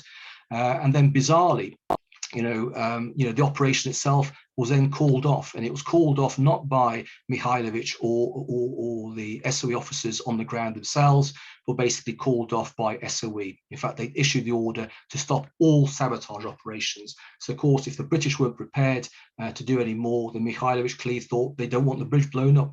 And of course, he then failed the test in terms of, the set by the Foreign Office. And other operations from Shabat through to Zvornik were also then taken off. And you can see the maps of Shabat's bridge. In fact, I never, while I was there, gave these to the towns for some reason. I think on another journey, I probably will have to. And again, amazing drawings by Jack in that respect. So Churchill finally made the announcement in the House of Commons in February of 1944.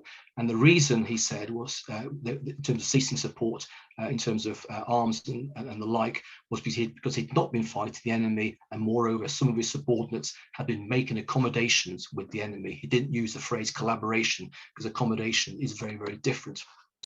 Interestingly, again, Gene Howard, who was heading up the operations in Hut 3, states, most of the well-documented reports of Mihailovic's collaboration with the Germans and the Italians came from partisan sources. So our switching to supporting the partisans was based on gullible acceptance of communist propaganda, which is a really, strong condemnation in that respect. When Bailey was eventually evacuated in 1944, although he didn't get on with Mihailovic, he says in justice, it should be said that the charges of collaboration made against him arise from the indiscriminate use of the term Chetnik by the general population, and that the specific instances of collaboration that were being referred to with the Germans were in fact carried out by Quislings, the likes of Kosta Pachanac, who was executed by Mihailovic during the war itself. And therefore, there's a big difference between using the likes of the Italians that was being encouraged by the British in order to get aids, as opposed to collaboration in that respect. But now what we had was a battle for Serbia, because the partisans and the Chetniks knew whoever controlled Serbia controlled the country, and therefore it was now going to be a fight to the death. And again, in his report in 1944, Bailey does state, and he wished to state categorically, that he did everything he could to persuade Mihailovic and his commanders to avoid clashing with the partisans, because that's exactly what Britain was telling them to do. And they did this loyally, and the reward was the loss of territory they had won by force of arms from the Germans, the subjection of their supporters to a reign of terror, and a black mark with the Allied authorities. And he refrained from commenting on the professional propriety of the behaviour of the British liaison officers with the partisans. So again, by following orders, they basically lost territory. And again, the famous historian Max Hastings, in his book about the Second World War, describes how from late 1944, the Allies sent to Tito weapons far excess in terms of quantity than that supplied to any other resistance organisation, but they were mainly used not against the Germans, but rather against the Chetniks in order to win the battle for Serbia. And again, as a result of that, the British missions to Serbia, to Mihailovic, were therefore withdrawn. And there's the document that was written at that time, articulating what was to happen, i.e. they were all to move to Tito, but they all effectively refused on the grounds that they couldn't, having spent 18 months in operations, and Mihailovic's forces now go into conflict against them. Bailey was one of the first to withdraw. He forged the route from central Serbia down to Montenegro. And again, just like Erwin had described the situation in Bosnia with the partisans, as they moved through southern Bosnia and Herzegovina, the majority of the civilian population, even at this point, were pro-Mihailovic in that respect, primarily because of the treatment of the local population by the partisans, the requisite in these foodstuffs, complaints particularly bitter about the seizure of pack horses and donkeys, taking away the livelihood from the local population. And actually, the only reason why they got through was the courage, the leadership, and the loyalty of those members of Mihailovic's troops who protected them. And on one occasion, Lukajevic with a total disregard of his own safety, managed to bluff the Germans in terrible snow to convince them that they were part of a Quisling organisation, and they basically broke through to the Adriatic and were extracted by submarine. But the difficulty of foot extraction meant that therefore orders were given to extract by air. And this is where the whole story of the events of Pranjane really begin, made famous by the Halyard operation that began months later. So there was already an airstrip of sorts that had been constructed early on in the war by Mikhailovic's forces, and this was therefore extended by Archie Jack and the Chetniks of the 1st Ravnogora Corps. And you can see here a picture of them moving towards central Serbia at that time. The operation itself began in March, will take about 6 weeks in order to basically assemble all the British liaison officers, some 56 in and around Pranjane. But by the time they arrived, they'd already now been reinforced by some 60 American and British airmen who'd been shot down flying over Yugoslavia on the way to bombing the Ploetski oil fields in Romania. And of course, all these airmen had been presumed dead or captured. And as they went through, they were protected by the local population right up until their extraction. And therefore, over the course of 3 or 4 evenings, over 100 Allied airmen and members of Special Operations Collective were successfully evacuated. And Jasper Rutham, in his book, writes something which is really quite lovely.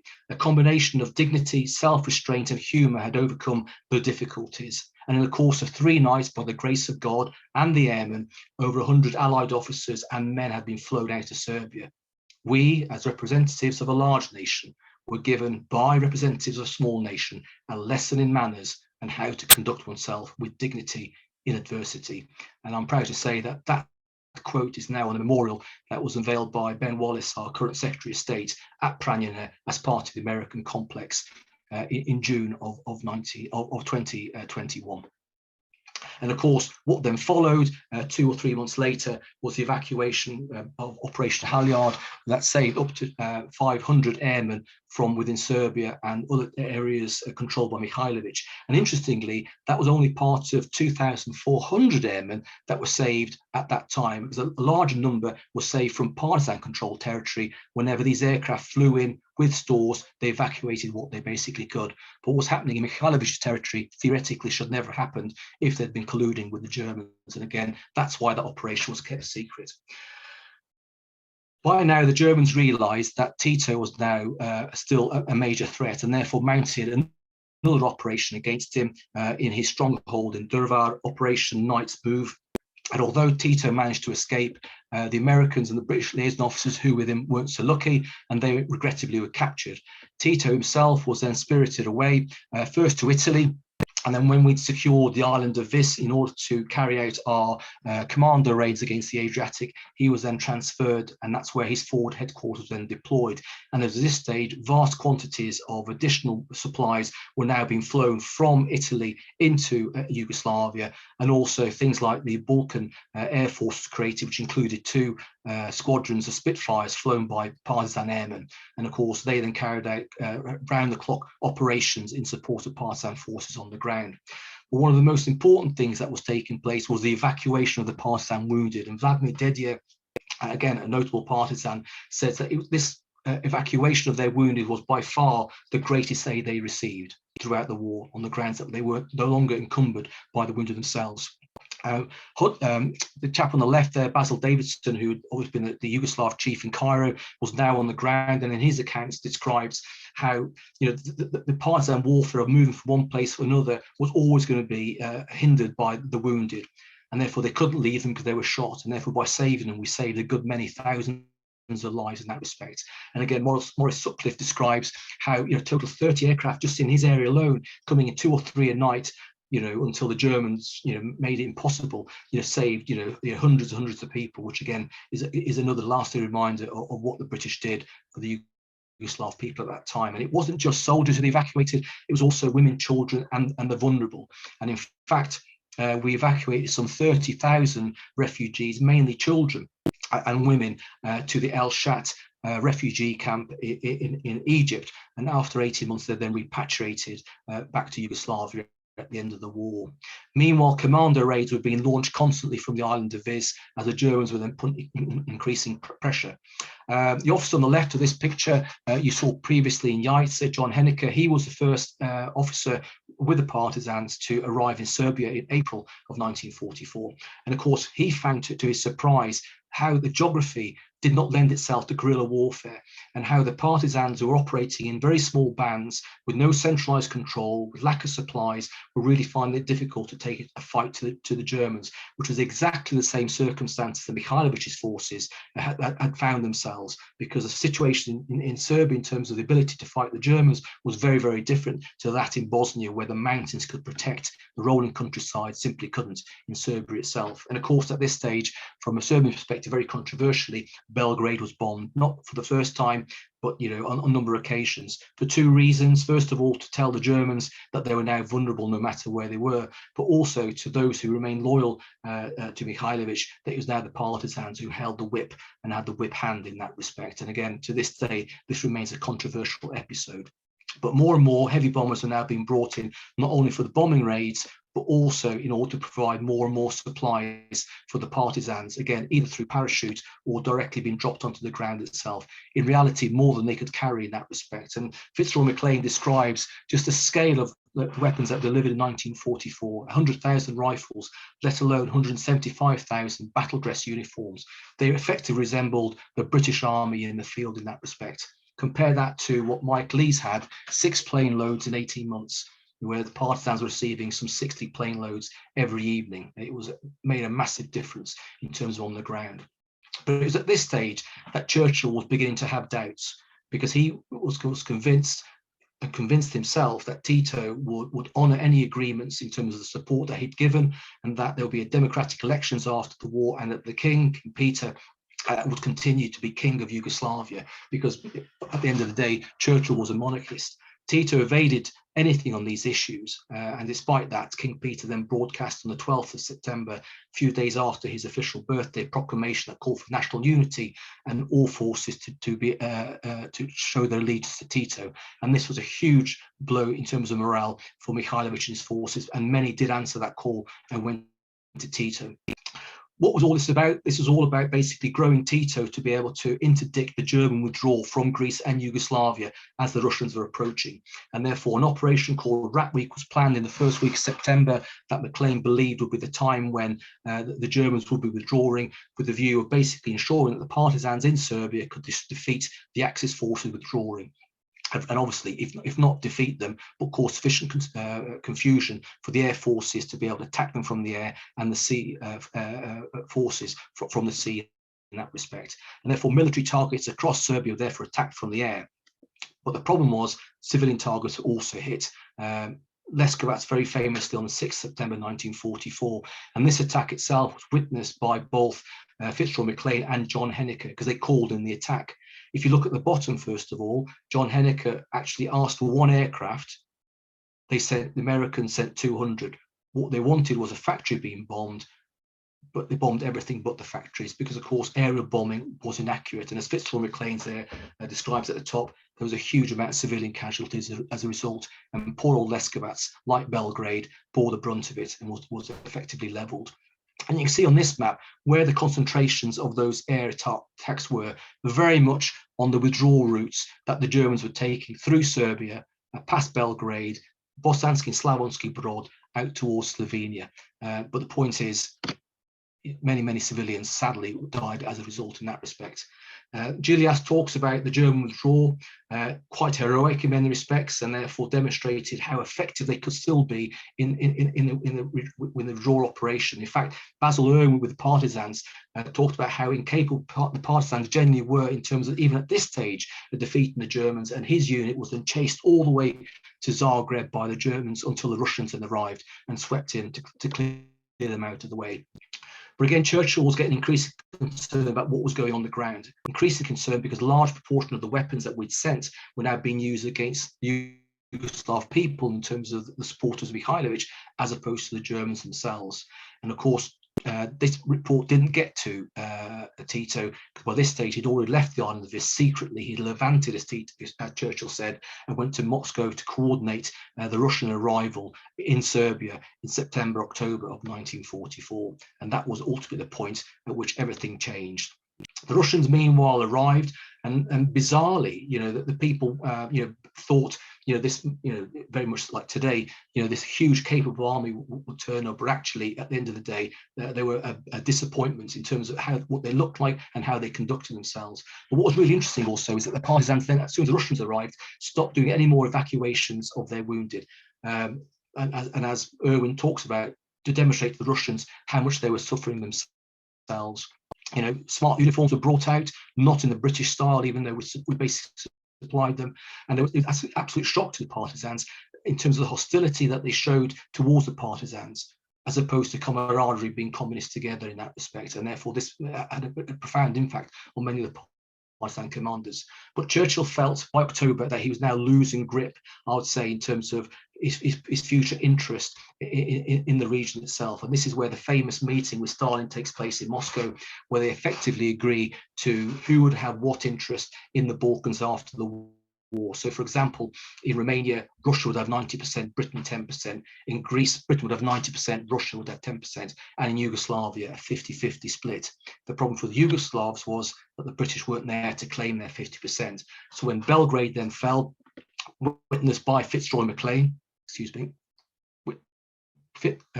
witnessed by Fitzroy Maclean, who from the Kalemegdan fortress observed how the German army was drawing over the Sava and Danube rivers on the way to Zemun. He realized by the time the Russians had arrived, the game was effectively up in that respect. So the 50-50 was never going to happen. On the 9th of February, Churchill, Stalin and Roosevelt met at Yalta. The British ambassador to the Royal Yugoslav government was flown into Belgrade.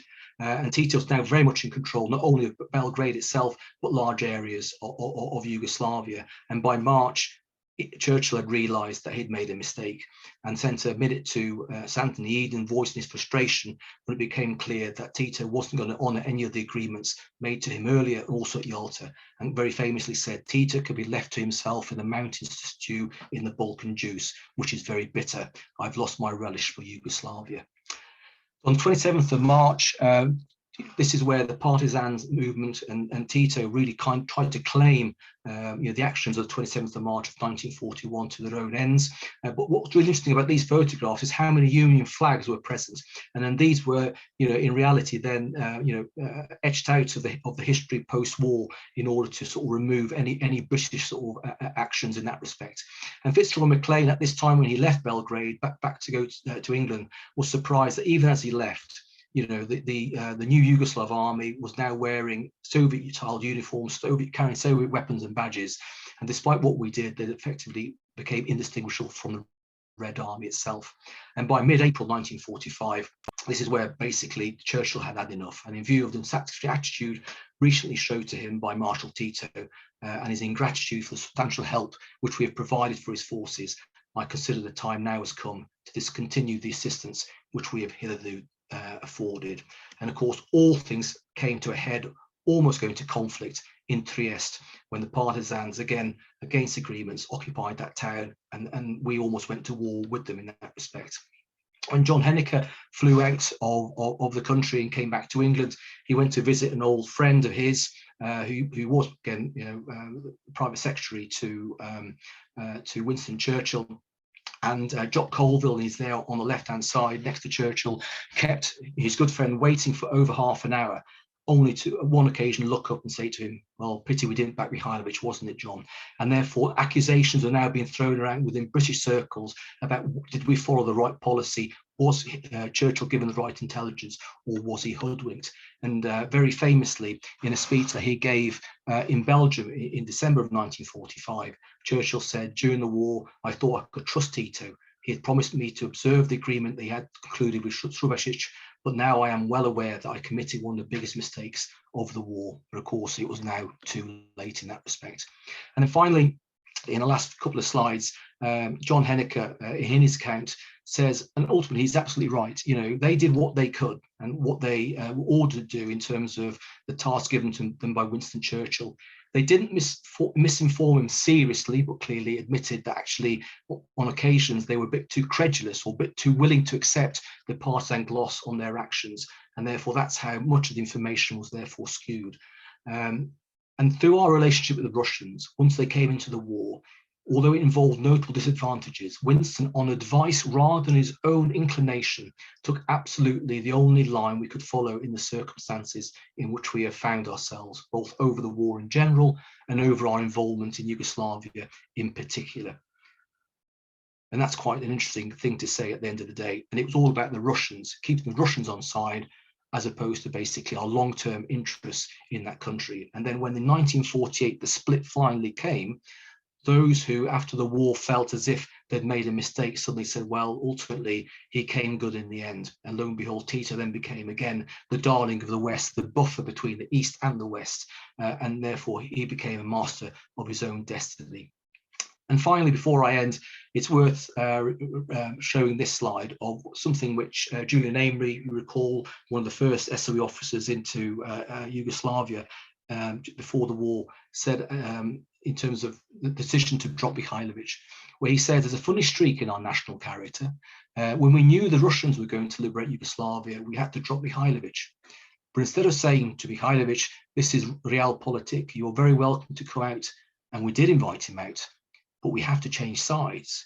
We justified changing sides by branding his supporters as collaborators with the Nazis, which of course they never were. And he's on film saying this in the BBC documentary, Time Watch documentary, The Sword and the Shield. So on that, I appreciate I've gone over time by 10 minutes. I'll end my bit of the talk and open up to questions, Olga. DC, I'm not quite sure who that is, has said, Nick, is there any specific reason why the British played such a leading role in Yugoslavia? We always saw Yugoslavia within our sphere of influence, ultimately. I mean, our diplomatic relations with Serbia in particular go back to 1837. And the reason why they go so that far back is because this was at the time where Russia, was already creating mischief in terms of British interests in places like Afghanistan and the like. And therefore, we established our interests in the Balkans really to stop Russian influence getting into that region itself. And of course, with Greece being such an important, ally in many respects, Yugoslavia was key to that, and therefore access to Greece was always going to be through Yugoslavia. So, when one combines the whole thing about natural resources that were required by the German war machine, that's why Britain's interests were absolutely front and central and targeted towards Yugoslavia, throughout. So it goes back, over 180 years in that respect. Why we have an interest in that region, because it's about this balance of power, and we genuinely thought at the end of the war we would still have the same amount of interest, because of course, for example, the royal families were connected by blood. But but it has been a complex relationship throughout history. Even during the Crimean War of 1854 to 56, where Serbia kind of remained neutral in that respect, as it is at the moment. That created this impression: if you're not with us, you're against us. But the highlight of our relationship was in the First World War, and it's that shared sacrifice in the First World War that kind of cemented the relationship that was to last until the Second World War. Someone else has asked, could you tell us the British role in 80,000 Ustashi joining the partisans? Well, the British role in this. At the end of the day, I think when it clearly became obvious that the partisans were in the ascendancy, vast numbers of those elements that were part of the independent state of Croatia, switched sides because they saw what was coming. Better to join the partisans, and some would therefore say, so they can carry on their brutal anti-Serb policy amongst the partisans, rather than be then executed. And we then know what happened as a result of Bleiburg at the end of the Second World War. you know, and a lot is made of the way in which Mikhailovich forces, for example, had, accommodations, collaborations with the Nedić's forces and all the rest of it, and they used them for intelligence and a source of weapons. But the partisans did exactly the same with the Ustaše. The Yugoslav film industry, during the sort of 50s and 60s, and many of their World War II movies, made light of this in terms of, whenever they came across, the partisans came across, Domobrands or Ustaše, the chances are that they would, strip them of their uniforms and take them of the weapons and just kick them down the road. And then the next day they'd come back and do the same again, sort of thing. But this was seen and talked about by, the partisans after the war, when particularly the March negotiations came to light, that it was a necessity in any guerrilla conflict. But of course, this is then what was then thrown in terms of accusations against Mikhailovich of collaboration, which clearly, as we hear, wasn't as black and white as people would like to believe. And Alex has said Churchill belatedly appears to have realised his biggest mistake. Has Fitzroy Maclean ever commented on his role in this lie? No, he hasn't. Well, actually, if you watch Tito, Churchill's Man, the documentary, that was kind of filmed shortly after the SOE files were opened, and therefore historians could therefore look at what was going on. And not only historians, but many of these officers, like Alexander Glenn, Michael Lees, and the like, went to sort of see their old reports, and that's when they kind of realised that their reports had been doctored, or rewritten in full in that respect. And then in that documentary, Fitzroy Maclean genuinely says, well, this is the information that we were receiving. These were the facts. But of course, the question is, whose facts were they? And of course, Fitzroy Maclean, was there for a very short period, 17 days effectively, with Tito. He knew he had a mission to get information back to London. Churchill, absolutely was committed to a democratic process at the end of the war, with Yugoslavia retaining a monarchy. And so the implications of what Fitzroy Maclean was doing was very short term. It was about taking the fight to the Germans, and his belief and those around him that the partisans were the best at doing that. What he didn't do was go over to the Serbian areas where Mihailović's forces were predominantly operating, and see it from their side. So it's a very one-sided story, and he's never obviously said he was wrong. And even John Henniker in his book says, as far as they were concerned, they did what was asked of them, and they absolutely disregard comments that there was some political plot against Mikhailovich and the king. As far as they were concerned, they were reporting from the field to the best of their knowledge. The fact that it was a one-sided story and the other side was then being skewed clearly created problems. And DC's asked, how would you assess the contribution made by the British in Yugoslavia? What do you think would have happened if there had been no involvement? Well, that's an interesting one, isn't it? Because, of course, one of the problems with the coup of the 27th of March 1941 was that, yes, it removed the government, but the foreign policy of the new government remained exactly the same, and they thought they could actually get some concessions out of the Germans, but Hitler was in no mood to do anything apart from punish particularly the Serbs for their role in the coup itself. The tripartite pact agreement that was made with Yugoslavia actually was written in really good terms. Now, whether Hitler would have actually lived up to those terms is probably doubtful. But because Britain was not in any position to support Yugoslavia, and therefore any rebellion would cause horrendous suffering, as it did, ultimately, what would have happened is, Germany would have been defeated eventually, given what happened in North Africa and Italy. And I think what would have ultimately happened is that the Russians would have got into Yugoslavia in the same way as they got into Romania and Bulgaria, and established a communist regime in Yugoslavia, because the partisans were only saved by the British supplies that went to them. They would have been annihilated effectively by the Germans, and probably Mikhailović's forces, had they not been so well equipped by the British.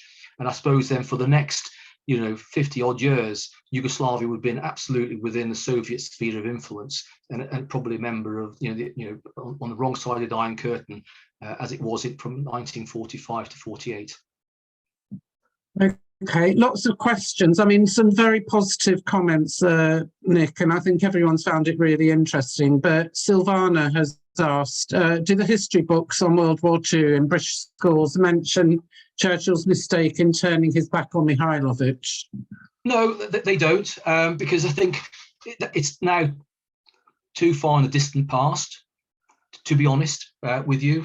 Max Hastings' book on the Second World War, and I think it's one of his chapters is absolutely dedicated to Yugoslavia, and he says it as it was, and the fact that how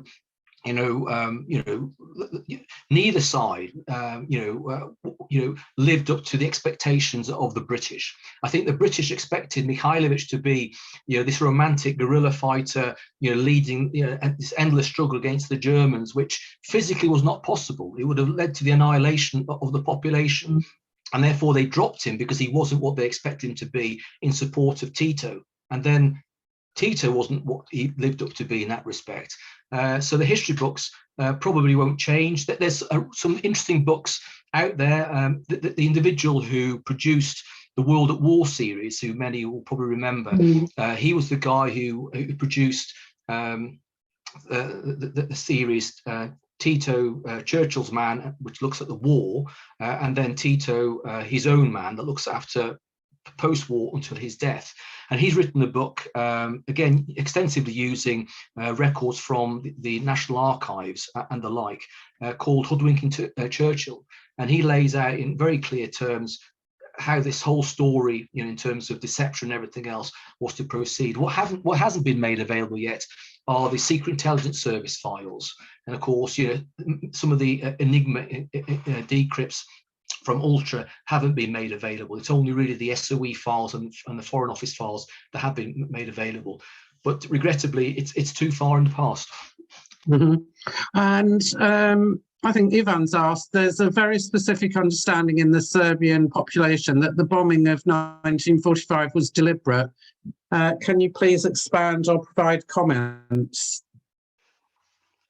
Yes, the bombing is always hugely controversial, and what is absolutely clear is that whilst the British were supporting Mihailovich, there was no bombing for two reasons. Firstly, long-range bombers couldn't reach Yugoslavia, and therefore it was only when Italy was occupied, and particularly the US 15th Air Force was able then to send its flying fortresses over Yugoslavia, over Serbia, to bomb Romania, that the bombing then started. And of course, the bombing itself was carried out at the request of the partisans. In fact, Vladimir Velebit, who you recall was a central figure in those early days. In fact, when William Deakin parachuted into Tito's headquarters, again, in these documentary films, Velebit talks about he was the one who's responsible in terms of keeping, information flowing to Deakin that would, discredit Mihailovich.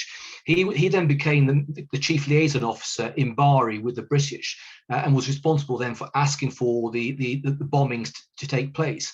And so it was at the request of the partisans that the bombing of Belgrade was carried out for the reason to, because Belgrade, absolutely, from a German perspective, was critical. It was the headquarters for the whole of Southeast Europe. And in Belgrade itself, you also had the Gestapo headquarters of Southeast Europe, a major rail terminal. And therefore, from a strategic perspective, it was a military target, which the partisans wanted to bomb, to send a message to the Germans that they could be bombed, but also clearly send a message to those who remained loyal to the government that they no longer had the control, and they were also now to be targeted. So, and then when one looks at, any action where an army is advancing, there's always bombings that take place ahead. All you got to do is look at the way in which we bombed, French, Belgium, and Dutch cities as the Allied armies advanced. They too were bombed, but the internal dimension, in terms of the partisans and the Chetniks who held the power, was clearly a major factor and therefore the partisan did request those bombings to take place, as did the British liaison officers to target German targets like those in Leskovac. The fact they made a hash of it, it was horrendous.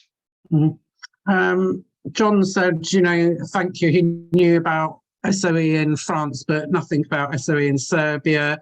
Maya's said we should give more attention to Michael Lee's book, The Rape of Serbia. Alex has asked about what's taught in schools about World War II, but I think we've covered that. DC's asked, did the British establish any links with the Chetniks in Dalmatia in Lika? No, they didn't. No, they didn't, because there's also, I mean, the subject's so vast. At one stage, trying to get the two organisations to kind of, you know, not fight each other. There was a British plan whereby, if you can imagine, you know, the country will be split in half in terms of influence. Then Mihailovic would therefore control Serbia, eastern Bosnia, and everything to the west would be controlled by the partisans. So one of the reasons why, you know, we didn't send any liaison officers to, let's say, to Jewish in Dalmatia, was because from a British perspective, we firmly saw that as partisan sphere of influence, as opposed to something to do with Mihailovic in the eastern areas. So that's the reason why probably we didn't send people to the Yugoslav Army of the Homeland operating in Dalmatia and Lika. They're very much on their own. Okay, and someone's said John Cairncross was part of the Yugoslav section in Bletchley that reported directly to Churchill. Is that correct? Well, yes, absolutely, and this is where Gene Howard and all the ultra intercepts were going directly to Churchill from there.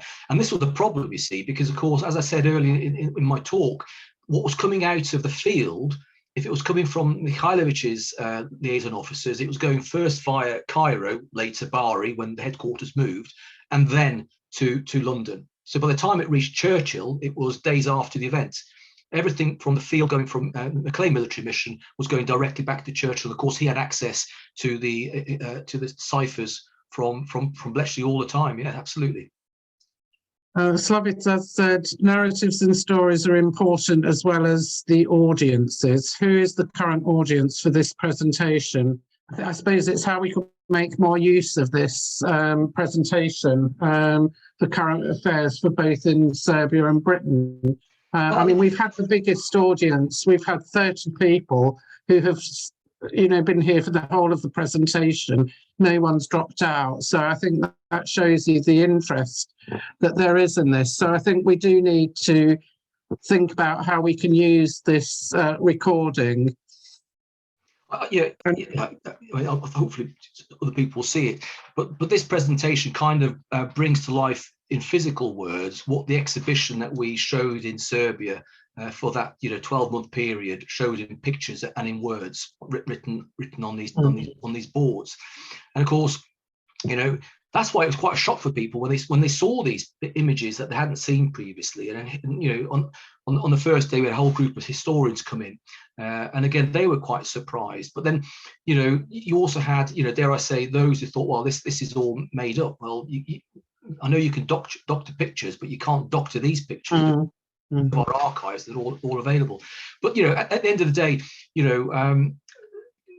there's always an opportunity, if we can arrange it, for that exhibition that's no longer showed, it's still in the embassy in Belgrade, to come to the UK.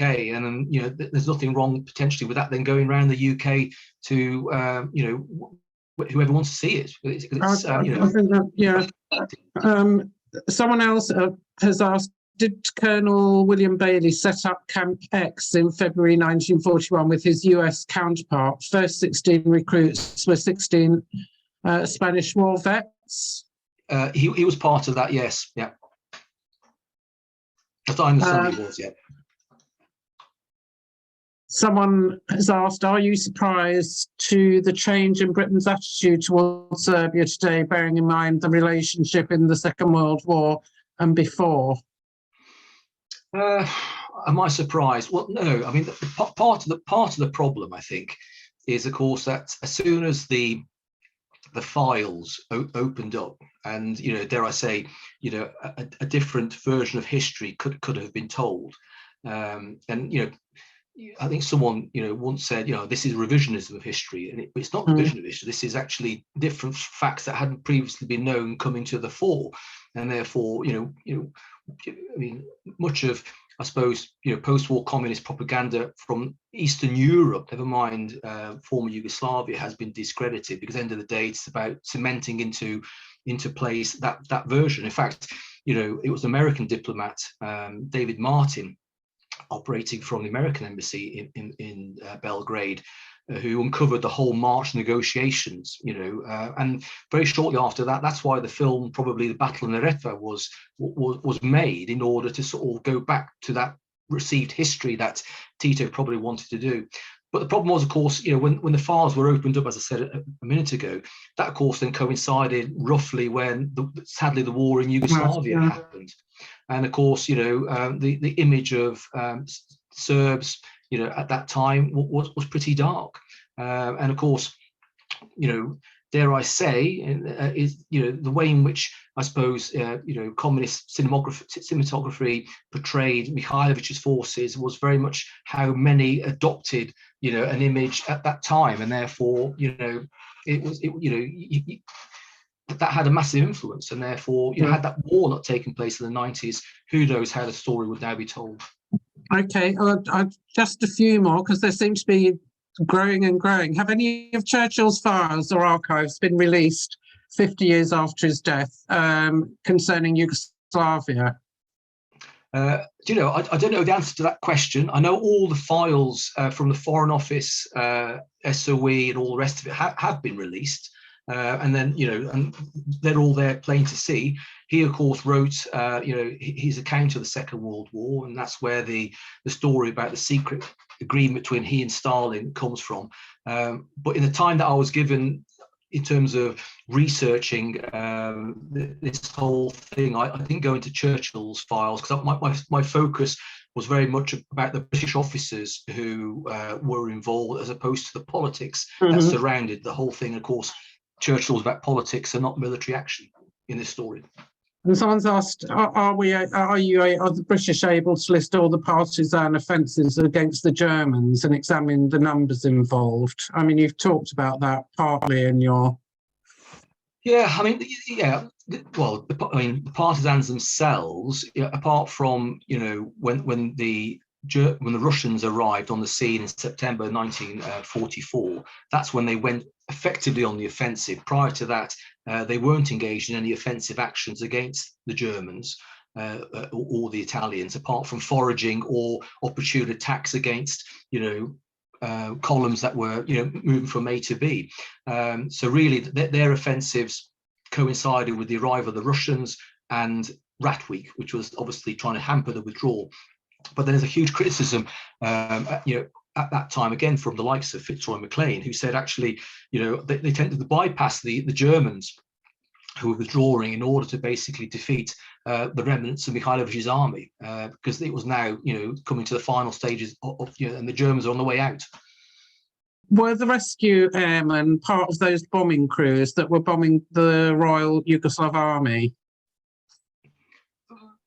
Invariably, some probably were, because of course, the route to the oil fields or the route to Belgrade would have taken them over, over their territory, and if they were shot down by the Germans, and they would have parachuted and they were saved. I mean, this regrettably is what war is about. And of course, as part of, I can't remember which documentary film it was, where they interview the American airmen.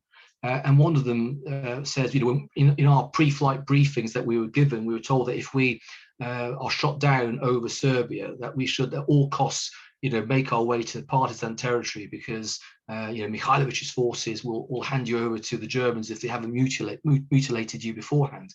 And of course, none of these were harmed, and of course they were surprised then by the treatment and how, dare I say, when you go to Pranjani today and those areas, how the Halyard Foundation has brilliantly sort of established these information boards with these human stories about how these Serbian families looked after these airmen. And every year, on around sort of the 15th, 19th of September, they have the annual event. And more Americans, descendants of these pilots are coming back. But regrettably, end of the day, war is a business where, people follow orders, irrespective of, their own political views. 100,000 people were murdered from 45 to 54. Why did the British remain silent? Goliottok was still in operation in the 70s.